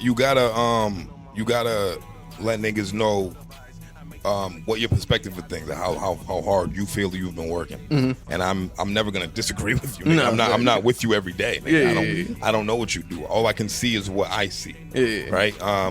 Do I know everything about every artist? No. I mean, wait, shit. Like, I clearly don't even know when the fucking BMA started, nigga. You know what I'm saying? Like, I mean, I was off by 2 years, but it was a whole 2 years. You weren't even, were you alive yet? No, you weren't even alive yet. Yeah, I mean, true, but you know, these are things that we should know, right? True. So I don't know everything. I'm not gonna claim to know everything. I'm not gonna act like I know everything, my nigga. I'm here to talk about the people that I support, and you wouldn't be here if we ain't support you, bro. Appreciate it. Yeah, I mean, anything you wanted to talk about in particular, man? Because I know you came up here with some shit you wanted to get off your chest. Before that, Tiny. Yeah. Before that, I just want to say I was listening to an interview that you did. I forgot who you did it with. I don't want to assume he sounded like he was Caucasian, but in the interview you said that you were... it was the nigga, the New England mixtapes nigga. Oh, yes, okay. See, he don't even remember his name. And like, real shit, yo, matter of fact, you don't know his name? Nah. He's doing his thing, you know New England mixtapes. They gonna do this. Yeah, I know New England mixtapes, but look, the nigga was on, what the fuck the nigga name? Shit, you know his name. What's his name? Chris Hayes. Chris Hayes, right? Chris Hayes, New England mixtapes, right? I see he had a whole thing on Instagram about why niggas should pay to play and all of this shit. That shit got me tight, my nigga, because I specifically said niggas should not pay to play. No, facts. I don't agree with paying to play. Yeah. And this is coming from a nigga who used to rap, and I have paid to play a few times. Yeah. And I realized nothing came out of it, my nigga. Nah, facts. Do you feel like you paying to play with New England mixtape helped your career? I didn't pay to play with New England mixtapes, first of all. Okay, so how did that work? First things first, I won once again. So how did you get there? He held a contest. He got a spot. Cast your vote. And then I won first place. You won first place, and then you was on there. So now I'm on the show. Have you paid to play? Ever? Have I paid to play? Yeah. Nah, I don't think so. Not yet. All right, good for you. You understand? So look, yo, get this. Is this camera on me? Yeah, me. But dead ass. There's a lot of niggas who think, oh yeah, I'm gonna buy X amount of tickets and then I'm gonna sell the tickets, and then I'm gonna keep the money off the top, and that's how I get paid for my show. That is not how you get paid as an artist, my nigga. So I think that's whack. Let me ask you a question, right? Pay to play, not pay to play. I see what you're talking about. It shouldn't be that way in an ideal world, right? But let's talk about, there's a couple mainstream artists who have said they paid people to perform. And then I kind of want to circle back on the fact where if you're doing something, you technically have to invest in it, right? So there's other ways to invest. Facts. Like your fucking LLC, like your merchandise, your fucking your branding, your label. There's just so many different things, that your studio time, your music videos. There's so many different ways. Let's say you do all that, right? Right. Or let's say once again, there's a couple stars if you suck, niggas don't want to book you. There's a couple stars who said they paid to perform. What do you think about that? They've paid. It depends on who it is. Gucci done said that.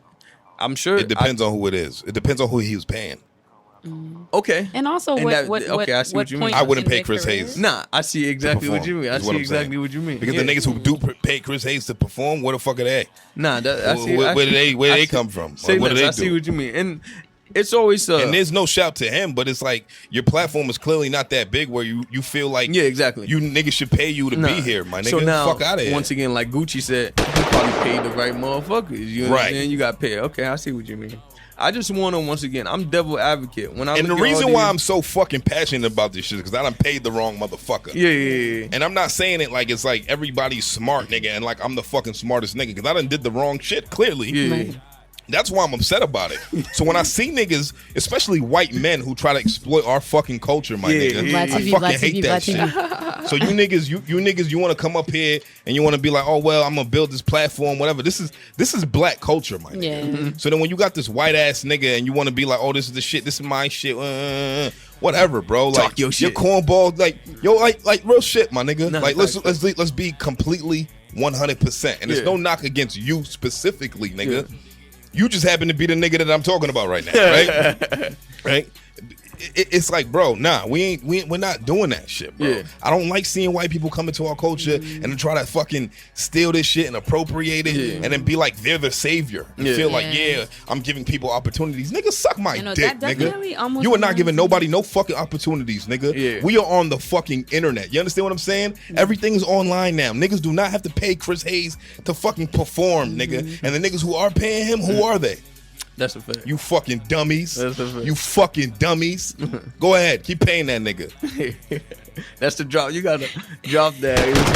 CWTFB. You feel me? But I was gonna say, do you feel that way about Vlad TV? Vlad TV. The reason why I respect Vlad TV is because he's been around for so long and he's actually been able to rub shoulders with certain industry juggernauts. Yeah.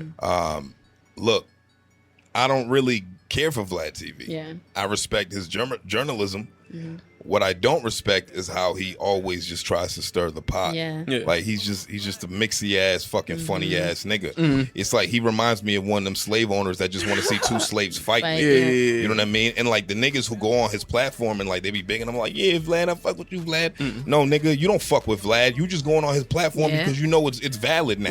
You know that's it. And that be the problem where it's like, as a whole, as a diaspora, as a people, we gotta take a hold of this shit ourselves. So big ups to you once again, having a platform, doing your thing, best podcast in Boston. You feel me? And Mass, my nigga. You feel me? Cause you on people's neck with it, man. I told them first episode, but like shout out DJ Alcide, everybody who's doing Alcide, my brother. Everybody who's doing their thing, man. Y'all gotta, as the platform you doing it, y'all gotta open the doors to the artists so that way they don't get exposed to other shit like that. Look, you understand? But this is why I didn't shy away from saying it. Facts. You know what I mean? Because I've been feeling it. I've been feeling it. But I didn't want to just bring it up where it's like, fuck, dude. You know what I'm saying? Because it's not that. I don't want it to be on some like, it's a me versus him thing. It's a me versus white men like you. Nah, facts. You know what I'm saying? Like, I don't like that shit. I don't fucking like it. Look, you look at a nigga like Leeds, right? Let's look at Leeds. Leeds is probably the biggest hip hop promoter in Massachusetts. He's a white guy. Ned Elberry, right? Now Ned Leeds This is what I hate about Leeds. I love what he's done for the Middle East. Mm-hmm. But what I do hate about Leeds is that he tries to like. He allows whack niggas to promote through his channels. Mm-hmm. And it's money. Mm-hmm. I get it. You paying this nigga for him to promote your shit. Yeah. But it be the wackest niggas on earth, nigga. Paying this nigga Leeds, dog. Leeds. You gotta like do like it's not about the bread, bro. This is why I feel like you motherfuckers be appropriating our culture. This is why I feel that way. Because you are fucking allowing. Look, I don't give a fuck, nigga, if I'm telling niggas pay me for promotions. If your music sucks, it's not going down, bro. I don't want your shit on. I don't want your whack ass music to represent my platform. So you as Leeds edutainment, you understand that, my nigga? That's a big deal. Edutainment, nigga. That I love the branding. Yeah, it's fucking genius. It's actually phenomenal. It's awesome. Yeah, but fuck you, Leeds, for letting all these whack niggas in, dog. Letting all these whack niggas in, bro. You know how many emails I get from you, bro, with these whack ass, trash ass niggas, bro? That shit is not it, my nigga. That is not okay, bro. Yeah, drop that. You gotta fucking. Nah, for real, my nigga. You gotta really weed these niggas out, bro. You gotta weed them out. You gotta weed them out. Leeds, look, Leeds, I respect you as a promoter, what you've been able to do for the culture. And here in this city of Boston, my nigga, nobody else has been able to do. I'm not taking nothing away from that. But stop letting these whack niggas in. Tiny, you ready? You hold the keys. You hold the keys to the gates. You know how many motherfuckers came? This industry rappers that can't tell you shit about Boston and their promoters, but they can tell you Leeds. Yeah. They can name his name. Yeah, and that's real shit. But that's a good gunshot. That's now not a good look for Boston if he's now promoting whack shit just for the right. So now, okay. So say these niggas that came out here and they respect Leeds and they're on his mailing list, his email list, and then you got the same trash you be sending me every day, nigga. Yeah. Fuck out of here, bro. That's what Boston is. Fuck out of here, bro. We don't want to hear that shit. We do not want to hear it, bro. We do not want to hear it. Tiny, you ready for the? You gotta be ready for the. I'm ready. Promoter platform. You gotta be ready for it. I love it though. This is why I love. I like this episode. Here, that's why I love having my niggas up here, man. Because when my niggas be up here, it's like whatever, no holds barred, nigga. It's like whatever. We out here. We gotta get into it because it's Boston culture, but like I look at Boston culture as I look at black culture, as I look at America in a whole. Like shit like that is not gonna help us move forward. Right. You understand? Right. And there's a lot of motherfuckers who do that. Even some black people do that. Right. You understand? Because when you're an independent entrepreneur, niggas sometimes just be chasing a bag as opposed to chasing what the actual platform is or what the fucking actual objective of your job is. If you're a journalist, you gotta cover.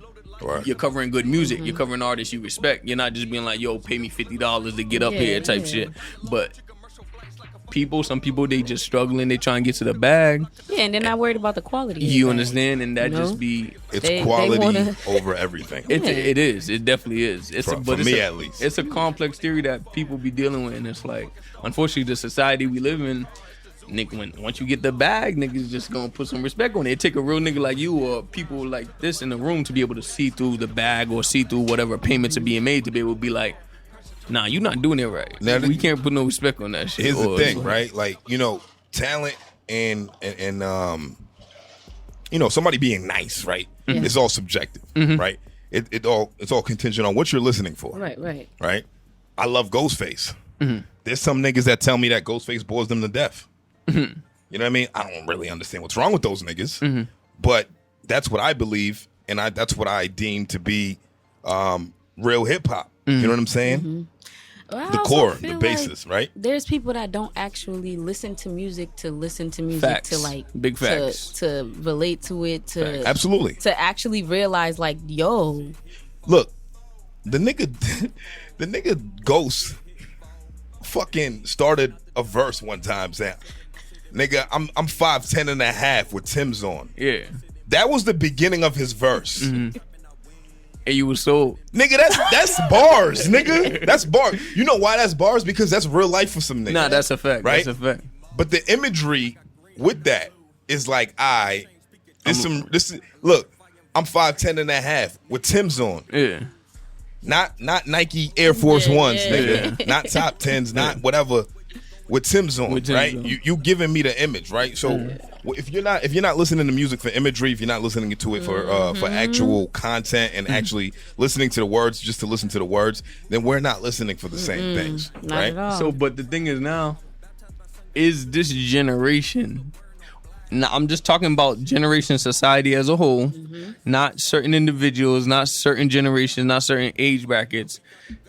Mainstream, do you think people are still consuming and digesting music to listen to the words and to relate to the person as opposed to something else? And the reason why I say something else is because I don't want to clout y'all answers. I'll give y'all my perspective once y'all done answering it.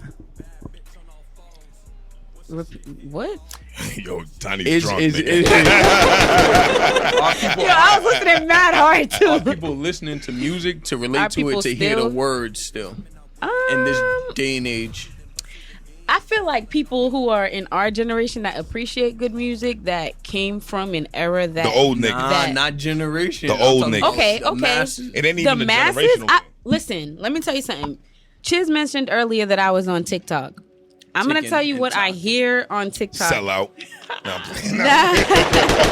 I haven't even been on it for like a month. Okay. All right. But CWTFB what I hear on there, 9.9 times out of 10 is not quality music. Yeah. If you're people just want to hear a bop. Yeah. Now. They don't even care what you're saying on the song.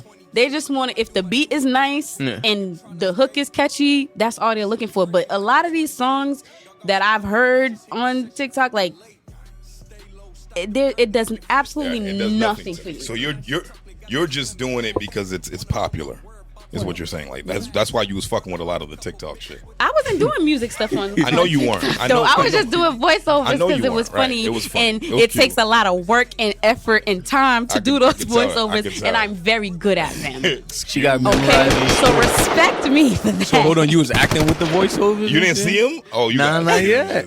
Big bells, nigga. Big bells, nigga. No, but what people are doing on TikTok now is mostly like, all this. Yeah. What my niece be doing, So there's no the content is not. It's not there to really make you think. I mean, there are definitely some conscious people on there that's on there. You know what I'm saying? But it's to answer your question. For me, I don't feel like people are really looking for a message. They're not looking for something that can expand their mind or their thought process or anything like that. I think people are just looking for something that bumps. If it has a whole lot of bass in it, they could bump it in their car real loud and replay it at the red light or whatever the case may be. But I don't think anybody's looking for quality as far as good lyricism these days. Chizz. Okay. Mass, not just one generation, not your age bracket. Not what you looking for. The masses. How you think music is being consumed right now? I like music right now. Okay. I like the fact that everybody can get in their own bag. Yeah. Right. I do like the fact that there's a lot of different sounds, especially within hip hop. Right. But look, somebody. Your nigga D-Mad said I denounced drill music in Boston. That's what he told me. Can we get into that too? That's what he told me. Why? Just a little. Sips tea. Sips tea. I did not denounce drill music in Boston. Okay. I don't know if niggas misinterpreted it. I don't know if niggas really listened to the whole clip. Yeah. And listened to exactly what I said. What I don't like is that niggas is using this shit as a way to pop. This is the Clark D episode? Yeah. Because he asked you about it. Yeah. Clark D asked me about it. Clark D said, look, how you feel about drill music? Man, at this point, I was already drunk, right? You know what I mean? I went off into a tangent, you know what I'm saying? Look, I like the niggas who do it well, right? I like the niggas who do it well. I'll start with that. I like the niggas who do it well. And I like the niggas who are telling real stories. Pause, my nigga. Come on, son. Come on. Big time. Pause. Yeah, Stop. Big pause. You know what I mean? But I like the people who do drill music well in Boston, right? And I like the drill music that's authentic and real. Not no niggas that's just appropriating a sound because it's like, all right, well, this is what's hot right now, and now everybody want to woo walk and do the joint. I mean, and it's corny to me because it's like everybody from Canarsie Projects now. Yeah. Like, the fuck you mean, dog? Yeah. Your niggas ain't never been to Canarsie. Facts. Yeah, I mean, niggas that get smacked going to Canarsie trying to steal they shit. Because I know real niggas in Canarsie. Nigga, I'm saying, right? But look, what I don't like is people thinking that this is gonna open the floodgates. Because what is happening? What's the floodgates? Floodgates to what? As far as gaining national attention. As far as Boston goes? Yes. With drill, you think that's gonna happen with drill? Hard to say. Now, there's some YouTube numbers that are crazy right now. I'm not gonna start bigging up other artists because this is your episode, but there's a drill record that just dropped. That shit's doing wild, crazy, stupid, dumb numbers right now. On YouTube. Yeah. And do I like the song? I love it. Yeah. I love it. Yeah. I fucking love it. You know what I mean? And I hate that I love it. You know what I'm saying? Like, you know what? Like, just say the track. You know why? You know why I love it? Cause that little nigga don't seem like he lying at all. That little nigga's telling the truth. Yeah. But too much of the truth. Yeah, too much of the truth. My nigga. That's Jesus Christ. That's lit. Like, y'all follow Drewski? Yeah. The comedian nigga that was just in the Laugh Now Cry Later video. Yeah. The nigga put out a little parody video. It was like how cops be on the internet. Yeah. Oh yeah. And it was niggas being like in their videos like, who got a gun? I got a gun, right?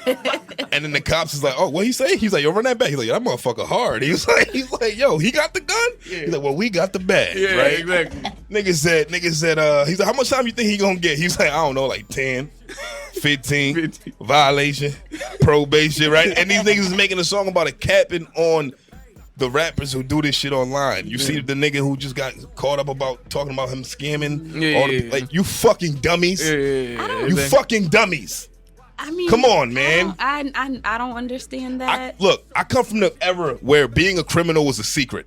Facts. I didn't even want to do no dirt in Mattapan because my mom had businesses there. Facts. I was like, nah, niggas is gonna see me. I'm good. I'm going to the bricks with it. In silence. We going somewhere else with this shit, my nigga. With it. I was like, nigga, I wasn't scared of the cops. I was scared of my mother. Facts. So it's like when you are a criminal and that's how you make your money, don't you want to keep making money? Yeah. Like, you know what I'm saying? Like, but I think people are struggling between telling the truth and it seeming like they're capping, it seeming like they're lying, they're not really living that life, so they want to just tell the whole truth. Too much of the truth. It's a disease that's going around. Like, people don't know how it's clout. You understand? Yo, like, bro, people. I be seeing some certain niggas videos. And I be looking at the niggas in the videos. I'm like, oh, these is real killers in these videos. Like, niggas is wildin'. Like, y'all got these niggas in the videos? Like, wow. That's real killer, real rap. I'm like, I know that nigga's a killer. Like, you know what I'm saying? Like, wow. And y'all niggas got this nigga in the music video. But then I also feel like people feel like if they're blatant with it, then it can't possibly be like, you can't possibly incriminate yourself because if I was a criminal, I wouldn't be all up in this camera like this. Niggas don't know. I think part of the problem with that is that niggas don't believe that this shit can happen for them. Mm-hmm. Facts. They don't believe it wholeheartedly. They believe that, yes, we could be the hottest nigga in our hood, on our block. We could be them niggas in our hood. I mean, like, everybody in our hood is going to be doing what we're doing. Mm-hmm. But then you get 200,000 views on YouTube. Yeah. Then you get 500,000 views on YouTube. That's crazy. And you get 800,000 on YouTube. Then you get 1 million. It's like, then you start doing music with real industry artists. And then you're out of here. You got 2 million views. One record. And then you're like, damn, niggas really said all of that on the record from 8 months ago. And it's still on YouTube because we don't want to get rid of the views. And even if it wasn't on YouTube anymore, we live in the screenshot, screen record. Yeah. It don't matter. It's just always going to be there. Once it's on the internet, it's there for good. Over for you. Bro, people do this shit for clout. And it's like, it's hard because, like, obviously certain trappers, certain criminals, certain people, everybody just trying to get to the bag. So, and technically rap is the most legal bag right now. The most... how you say it, profitable legal bag. You understand? Right. And you make everybody, a record and you have fun, and it goes. bond. Yeah, it goes with the lifestyle and some more. Right. So even niggas who are selling drugs, they trying to get into the rap. Even niggas who are scamming, they trying to get into rap. People who go to school for artistry, they trying to get into rap. So everybody trying to do it. It's just they get caught up, like you said. You know what I'm saying? They might get big in their hood. And they the biggest nigga on their block. Big bells. Big bells. On the big block. They trying to get to it so bad, and it's gonna happen. It end up happening for the wrong reason. You understand? It's just that life lesson. It's like exactly what you want is gonna come. Make sure you're ready for it, but make sure it's not happening for that wrong reason type shit. But I say it's an issue. It's a disease because it's social media. It's clout. It's mainstream merging with the streets. Because technically, back in the day, the streets was the streets and music industry was the music industry. You know what I'm saying? Right. Now that's becoming more of one, and it's becoming more of even one with social media being the news, being everybody's outlet on how they receive, obtain, consume everything. So it's really a problem. But as far as drill music, I don't know. I can see where people might say that, but as a market that is trying to expand in a market that's trying to enter the game, technically, Enlighten me. I don't think that's the best way. So Okay. Busta God don't think it's the best way. I can see where drill music is like people might think, oh, that's gonna help Boston pop, right? New York's right there. We can easily do it. The sound's hot right now. Let's do it. And I'm all for it because my versatility is crazy. So if that's where we going, I'm gonna hop in that bag. Yeah, you've done that before. I don't need to stay in that bag. You feel me? But I don't feel like a city, a state, a market that wasn't there before ever pops without a sound that they don't create. That wasn't authentic to them and how they do things. You understand? Right. So now, the way drill is going, who's drill for is the question. It's for the streets. But what state is drill for? As of now, in the U.S., it's a New York sound. But drill started in Chicago. It actually started in the United Kingdom. It did, right? Yeah. But you said the U.S. Right. Technically, it started in Chicago. But what they were calling drill in Chicago was a different sound from what's going on Okay, now. so the sound and the beat, the tempo that right. New York, it's different. Right? It's like with the drill that's popping right now throughout the country of the United States of America is a New York sound. Okay, so what is the sound of music right now? In what term? Like, what's popping? What sounds popping? What's popping? Drill? What's popping is anything that's authentic. Okay. Right? You know who I really like right now? Fujiano. You know why I like him? Ain't shit. She wouldn't let me see my son. Right, yo. Yeah. You know why I love Fujiano? And the funny thing is, if I heard the song before I seen the video, I probably wouldn't have appreciated it as much. But when I seen him in his element, and I'm like, this is really him. Yeah, exactly. This nigga's not faking. This is him. And it's not like he was copycatting. He wasn't piggybacking off of somebody's sound. Yeah. As soon as I heard him, I was like, this nigga's Atlanta as fuck. He's from the sticks. Yeah. He's from the sticks. Yeah. He reminded me of a young T.I. Okay. That was the vibe that I got from him. I said, you know what? I like this nigga. Yeah. And the fact that Gucci Mane's co-signing him, anything Gucci co-sign, I'm with. You know what I'm saying? Because Gucci might not co-sign the best artist, but he's always gonna co-sign somebody who's real. That's a fact. Right? So when I seen that, I was like, okay, if Gucci's co-signing him, let me see what's up with dude. Yeah. And I started looking at his videos and I said, you know what? He might be my favorite new artist right now. New artist. You know what I mean? So what I'm saying is what's popping, what's relevant to the culture is always going to be what's real and what's authentic. Mm-hmm. So when you have people who literally hear something and they're like, I could do that. That's easy. Yeah. It's easy to trace. Yeah. I could trace shit all day. That's not good for the individual artist, right? But then it's like, if we talking about Boston, there's a lot of motherfuckers doing that shit right there. You know what I'm saying? I look at it. But none of the niggas that I'm like checking for. You're not checking for them? As in, that's just not hitting? Like none of the niggas that I'm like, this is it. This is what's about to be next. This is what's going to help take us to the next level as a market. Yeah. None of the people that I really stand behind wholeheartedly are copying anybody, bro. So none of the people you stand behind wholeheartedly are copying the drill sound or copying other artists? None of the people that I'm standing behind wholeheartedly are copying any other sound, period. Yeah. Okay, I see what you mean. You know what I'm saying? Like everybody that I really fuck with in the city, as a consumer, before anything, before me being a podcast or whatever, as a consumer, it's really about them being them. Yeah. Or me meeting them and it's like, I ain't no cap in this nigga's rap. Or her rap. Or whatever the case may be. Yeah. You know what I'm saying? So that's what I mean, bro. Like there's a lot of copycat shit going on here. Yeah. But just like every other city. It's not just Boston. No. It's everywhere. Nah, it's definitely everywhere. So let me ask you a question, right? Let's say you don't know someone, right? What is it that you look for, or what is it that kind of sparks your interest to be able to be like, I bet I don't know this guy, but something intrigues me. I want to hear more, whether it be a visual, whether it be a bar, whether it be the perspective of what they're rapping about. What is it that gets it for you, or how do you now become a fan of? Originality, authenticity, just them being very comfortable with being themselves, bro. Like you don't even got to be the best rapper. Like there's not a lot of niggas who I think are like great rappers, but there's a lot of niggas that I see them doing their thing and they're comfortable in their thing and they have a cool sound, and I'm like, that's dope. Yeah, like my nigga Platt Finesse. Platt Finesse. Do I think he's the best lyricist? No, but he come with some shit. But the nigga shit is lit. Nah, he come with some shit. Platt Finesse is a great example of that, actually. Yeah. Because there's some people who are looking for the hard bars, and he does have some bars. Yeah. Like, I'm not taking none away from him. But as far as being a lyricist, he's not a lyricist. Yeah. He's an artist. Yeah. And he's very true to his sound. Yeah. Because I've never heard some shit by Platt Finesse that I said, this ain't no shit that he would make. You just finding out about Platt Finesse? Nah, I've known about Platt Finesse.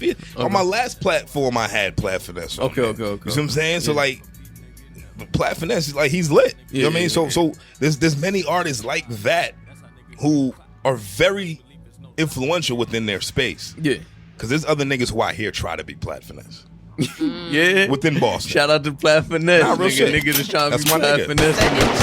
Yes, sir. Nah, but that's what I mean, bro. So it's like people who, it has to be authentic, it has to be genuine, it has to be real, it has to be it just has to feel like it's coming from you. You know what I mean? It's not about, you know what I mean, what's hot. It's not about, you know, what do you think is gonna help me be next to this nigga? Yeah, exactly. It's like, who are you? What kind of music do you want to? What are you bringing to the table? What kind of imprint do you want to leave? Exactly. On the game. What about you, Tiny? What?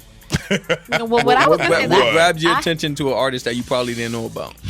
Like, you might not know about it, you might not listen to a track, but something gonna get you to listen to it. Yeah. Or even if you do listen to it, you don't fuck with it. But then it's like something else might change your mind and be like, matter of fact, I'm gonna give it another try. Or what might grab your attention? First of all, the quality of the sound quality is major. And also, I feel like for me, I can tell when something's just not believable. Like, you ever listen to a song and just like, all right, next. Yeah. Like, stop your lies. No, seriously. You can sense when something is forced, when it's not organic, when it's not, like Chizz was saying, authentic. Yeah. And just, to go back to you, I feel like with you, I felt like your music was true to whoever you are. Not trying to tell somebody else's story, not trying to give us a perspective that is not yours. Like your music, I feel like it's dark, it's hard, but it's also chill. Like, you're not forcing yourself. Like, when you're on the record, it's not like you're trying to be somebody that you're not. Right. So for me, if I can hear, like, it just, I don't know, like, for me, I could just, if I'm not feeling it inside, I don't want it. It gotta be a vibe. And that's it. And then also, it's like, you can listen to somebody's music and still not really know who they are, but then when you meet them in person, it's like, wow. Right. This is this guy. Right. You know who made me feel like that? The nigga 80. 8-Zip. 8-Zip. Shooters. Shout out Shooters Music. 8-Zip. Yo, when I met the nigga 80, I was like, yo, this is him. Like, you know what I mean? Like, this nigga ain't never told a lie. Yo, who said he remind him of Fredro Starr? What episode was that? Silas Gambino. Silas, I don't know what the fuck. I be getting niggas drunk, so niggas be saying some sideways shit. Silas, I love you, bro. But that was, I don't know how you got Fredro Starr from 8-Zip, but whatever. But either way, there's people like that. You have artists like that who are taking off, who are wholeheartedly them. Like there's no faking in that nigga shit. There's no cap in his rap, and you do the same thing, bro. Like you're obviously y'all don't make the same type of music. You know what I'm saying? There's allusions to the streets. You know what I'm saying? But you know, I just respect a nigga who when I meet him, obviously I know you. So if you was capping in your music, nigga, I would have been pulled your card like a long time ago. But in front of cameras, behind cameras, whatever. You know what I'm saying? Like, so it's you know, it's refreshing to see people make music that sounds good. And for them to be telling the truth. You know what I mean? And not being DAYSTARs. Nah. All right, here we go. Hey yo, look. What up? What was you supposed to say? I feel like if you do pop, if you do end up No, not you specifically. I'm sorry. Wow. Not you specifically. No, not you specifically. But I'm saying artists who are not being authentic and true to themselves. If you do pop, like, what are you gonna rap about once you do pop? Get the blizzy, niggas got the stiffy, That's how that happens. Right. That's how that ends up happening. Right. And I'm stitching, That's how that ends up happening. And I'm stitching. But that's what I'm saying. It's like you. And I'm telling, you know what's crazy? All you niggas selling. That's crazy. How you come home? Yo, look, that nigga really thought he was gonna still be the man, and for shame. For shame. I mean, he's still the man to whoever. What's wrong with you? To the group that's listening to it. Stop it. What is wrong with you? You have children. You have children. You'll be a grown man. Hold on. He thought he pays $10,000 for his lace front wigs that he wears. Oh yeah, I need to get the whatever. Fuck that nigga. He said I pay $10,000 every time. This is Buff the God's favorite part, man. We gotta bring this in for a landing. Oh, in for a landing. I like that shit. We gotta bring this in for a landing, man. We've been talking for almost 2 hours. Wow, didn't even feel like that. Yeah, this is longer than your last joint. You know, it's funny. I think, what was it, episode 6? No, that's not. It wasn't episode 6. What did I have you on? I don't remember what episode. I don't know what number. It probably was 10. It was 10. It was early. It was definitely 10. It was 10. Definitely early. But either way, I think you said it's the 10th episode. It might have been. It was definitely, it was episode 10. Yeah. And at that time, I wasn't really focused on video. And I probably should have been. Yeah. Because niggas love video. Right? Yeah, niggas love video. But, you know what I mean? You was saying it then, like, yo, this nigga, every episode, I'm about to bring it in for a landing. Right? It's episode 43. Yo, killing Ain't them. that crazy? Killing them, bro. Look. Episode 43. I like what you're doing. The upgrades have been made. Thank you. You got your peoples here. It's funny because I'm listening and I'm hearing names. I'm trying to put faces to it, but as I come here and I see it all. Yeah. You got your team here supporting. It's always love, man. You know what time it is, man. Applying pressure. Look, I'm one of them. You know what time it is, rappers. You know what time it is, nigga. CWTFB Radio, nigga. Machine guns, motherfucker. CWTFB Radio, man. We got Marcos in the building, man. Squad. Yeah, I mean squad up. Matter of fact, R.I.P. Stack Bundles. It was I think it was his birthday or the anniversary of his death yesterday. It was either the anniversary of his death or his birthday. So R.I.P. Stack Bundles. I mean, that's a real nigga. That was one of the realest to do it. That's squad up. Right? Shout out to my cousin Dawn on the photography. My man Brian Angel on the videography. Yo, look, my man Brian, dog. This nigga got some beats too, man. Niggas need to stop snoozing, dog. He got some hard shit. That's a fact. He got some hard shit. Actually, the freestyle with Trevor Holmes and Punky the Singer, that was one of his beats. Oh wow. He got some shit, man. We got Big Bert in the building. Big Bert, never be as gangster as my sister. You know what time it is. We got Denisha up in the building. We got the interns. What up? Shout out to the interns. Details interns. Y'all need a summer job or something? Summer's over. You need a winter job in the pandemic? And we got the lovely melanin popping Big Bellez from the block. Tiny Bellez. I like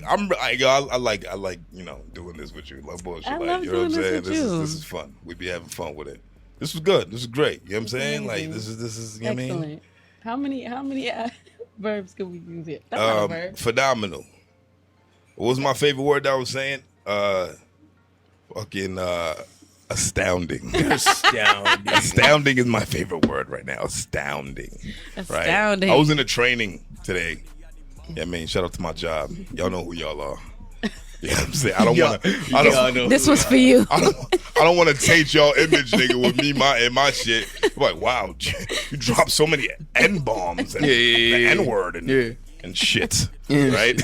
Right? But yeah, we was in a training today, and nigga said the word astounding, and I was like, wow, nigga, that was it. That's my word. I've been killing the word astounding for about 4 weeks now. Astounding is my word right now, right? So, astounding.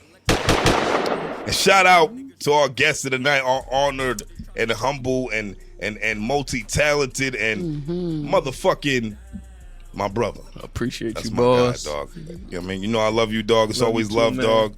You know you can come up here anytime you want, Yes, even sir. if you want to talk some shit to whoever episode it is, nigga, I'm with it. You know what I'm saying? I got you. My man Buff the God in the Appreciate building. Regular, not so Once regular. again. Absolutely. Regular, not so regular. I gotta get that, right? You know what I mean? So I was gonna. You still want to rap? I'll do it, man. You still want to rap? I'm gonna do it. You don't even sound like you want to do it. I'm gonna do it. Cause Like, look, I'll right? do it. Reluctant. Like, This is cancel culture. what does that mean? The best, the way I create my art, right? Because I'm an artist, right? The way I create my art is not really by rapping and freestyling, et cetera, et cetera. So You ain't gotta give niggas a preface. No. Listen, you know what's so crazy A that he preference, said right? that? My fault. You I always be cutting niggas off. My bad. Go ahead, let go me ahead. rewind. Go ahead. Nah, she No. about to- Let him finish. Because Let him you know finish. what's crazy? I was gonna ask you a question earlier, but we got into a whole different conversation. It moved from. That's when you started talking about Chris from what's the It don't matter. Fuck Yeah, it. exactly. the Chris guy. Yeah. It don't matter. The Whatever. white guy. And what I was gonna White say was guy. that on his White. interview, you had said that you weren't just the artist. You weren't just a lyricist. You weren't just a rapper. That you was an artist, and I just lost my train of thought because. Dan, is drunk. Chizz. Niggas is drunk. Dan, Chizz. But this is But why what you I was should gonna rap. say, right? How I like to create my art, freestyle is not really the way I like to create it. With cancel culture, they gonna look at it and be like, "Oh, this shit was hot," or it's not. You know what I'm saying? But I'ma do it. I'ma do it Look. because I ain't no hoe. I ain't no Okay. bitch. I come with bars all the time. You Not know? regular. If I don't like it, Yeah. all of this is not gonna be on the episode. I'm just being honest. Yeah, I you know got what I'm you. saying? Like, Yeah. you know what I mean? So that's why I be telling niggas, like, Yeah. yo, look, whatever. Let's get these bars. Let's get it. Yeah. You know what time it is, man. CWTFB Radio, Red Cups and God. Rap. It's Let's for go. For all We my got Buff Zoes. the God in the building, man. What's up, baby? What you Look. got for me? Yeah. To shorty, I come with the bun. She thinking about letting me bun. Come with the drums like it's a bun. While she nosy niggas start to run. To shorty, I come with the bun. She thinking about letting me bun. Come with the drums like it's a bun. While she nosy niggas start to. To shorty, I come with the bun. She telling me bring us the cheese. If you scared of the dick, go to church. Either that or you get on your knees. Wow. Black money, my nigga, I'm good. Till my people stack up on the goods. When you came in, you raised from the mud. You know how to flip paint from the hood. These niggas is always gon' hate, but can never be from hate. What else? Cut from a different cloth, heard. Please tell these boys you fucking raised me. Yeah. Palm trees got me shady. Coconut and I roll me up some haze. You call me whatever you want, but don't forget to mention that a nigga crazy. POE the hood, it raised me. Don't forget you try to play me. Niggas talk about my people, but be lying if they say we lazy. Could never be a fucking slave bee. Fuck it, might as well deport me. Told shorty no more dick, she threw a fit, turn around, try to extort me. Prestige, give me Call of Duty. Shorty love it when I rub her booty. She get wild, shout out nigga Snooty. Up in Bijou acting real bougie. Sippin' Henny and Bamaku, Riqo that black. King of the posse wakes Alice strap. Black on black, straight out of hell with that cat. If the God bless your beat, then you know it's a rap. Hey look, man. Go, baby. God shit, no hot shit, man. Free Too Gully, free Pretty, man. Free Kodak Black, you already Free know I'll be coming. niggas. Free niggas. This old shit, no hoe shit. We going back in though, look. Bring the hook back there's in. more. There's more. To shorty, I come with the bun. She thinking about letting me bun. Come with them like it's a bun. While she nosy niggas start to run. To shorty, I come with the bun. She thinking about letting me bun. Come with the drums like it's a bun. Look, Niggas used to clown us about some bubbles. Fuck 12, shout out King Bobo. Give her bread, now she want a cocoa. Substitute the chocolate for the cocoa. Go y'all, when they gonna go y'all plug. I Haitian, but it's still gon' plug it. The Haitian cartel, you know TAC, we so loud we can't hear a word you say. These determine we going all night. 4 rooms, give a fuck about the price. Most people gon' do what they can. On the building, then you do what you like.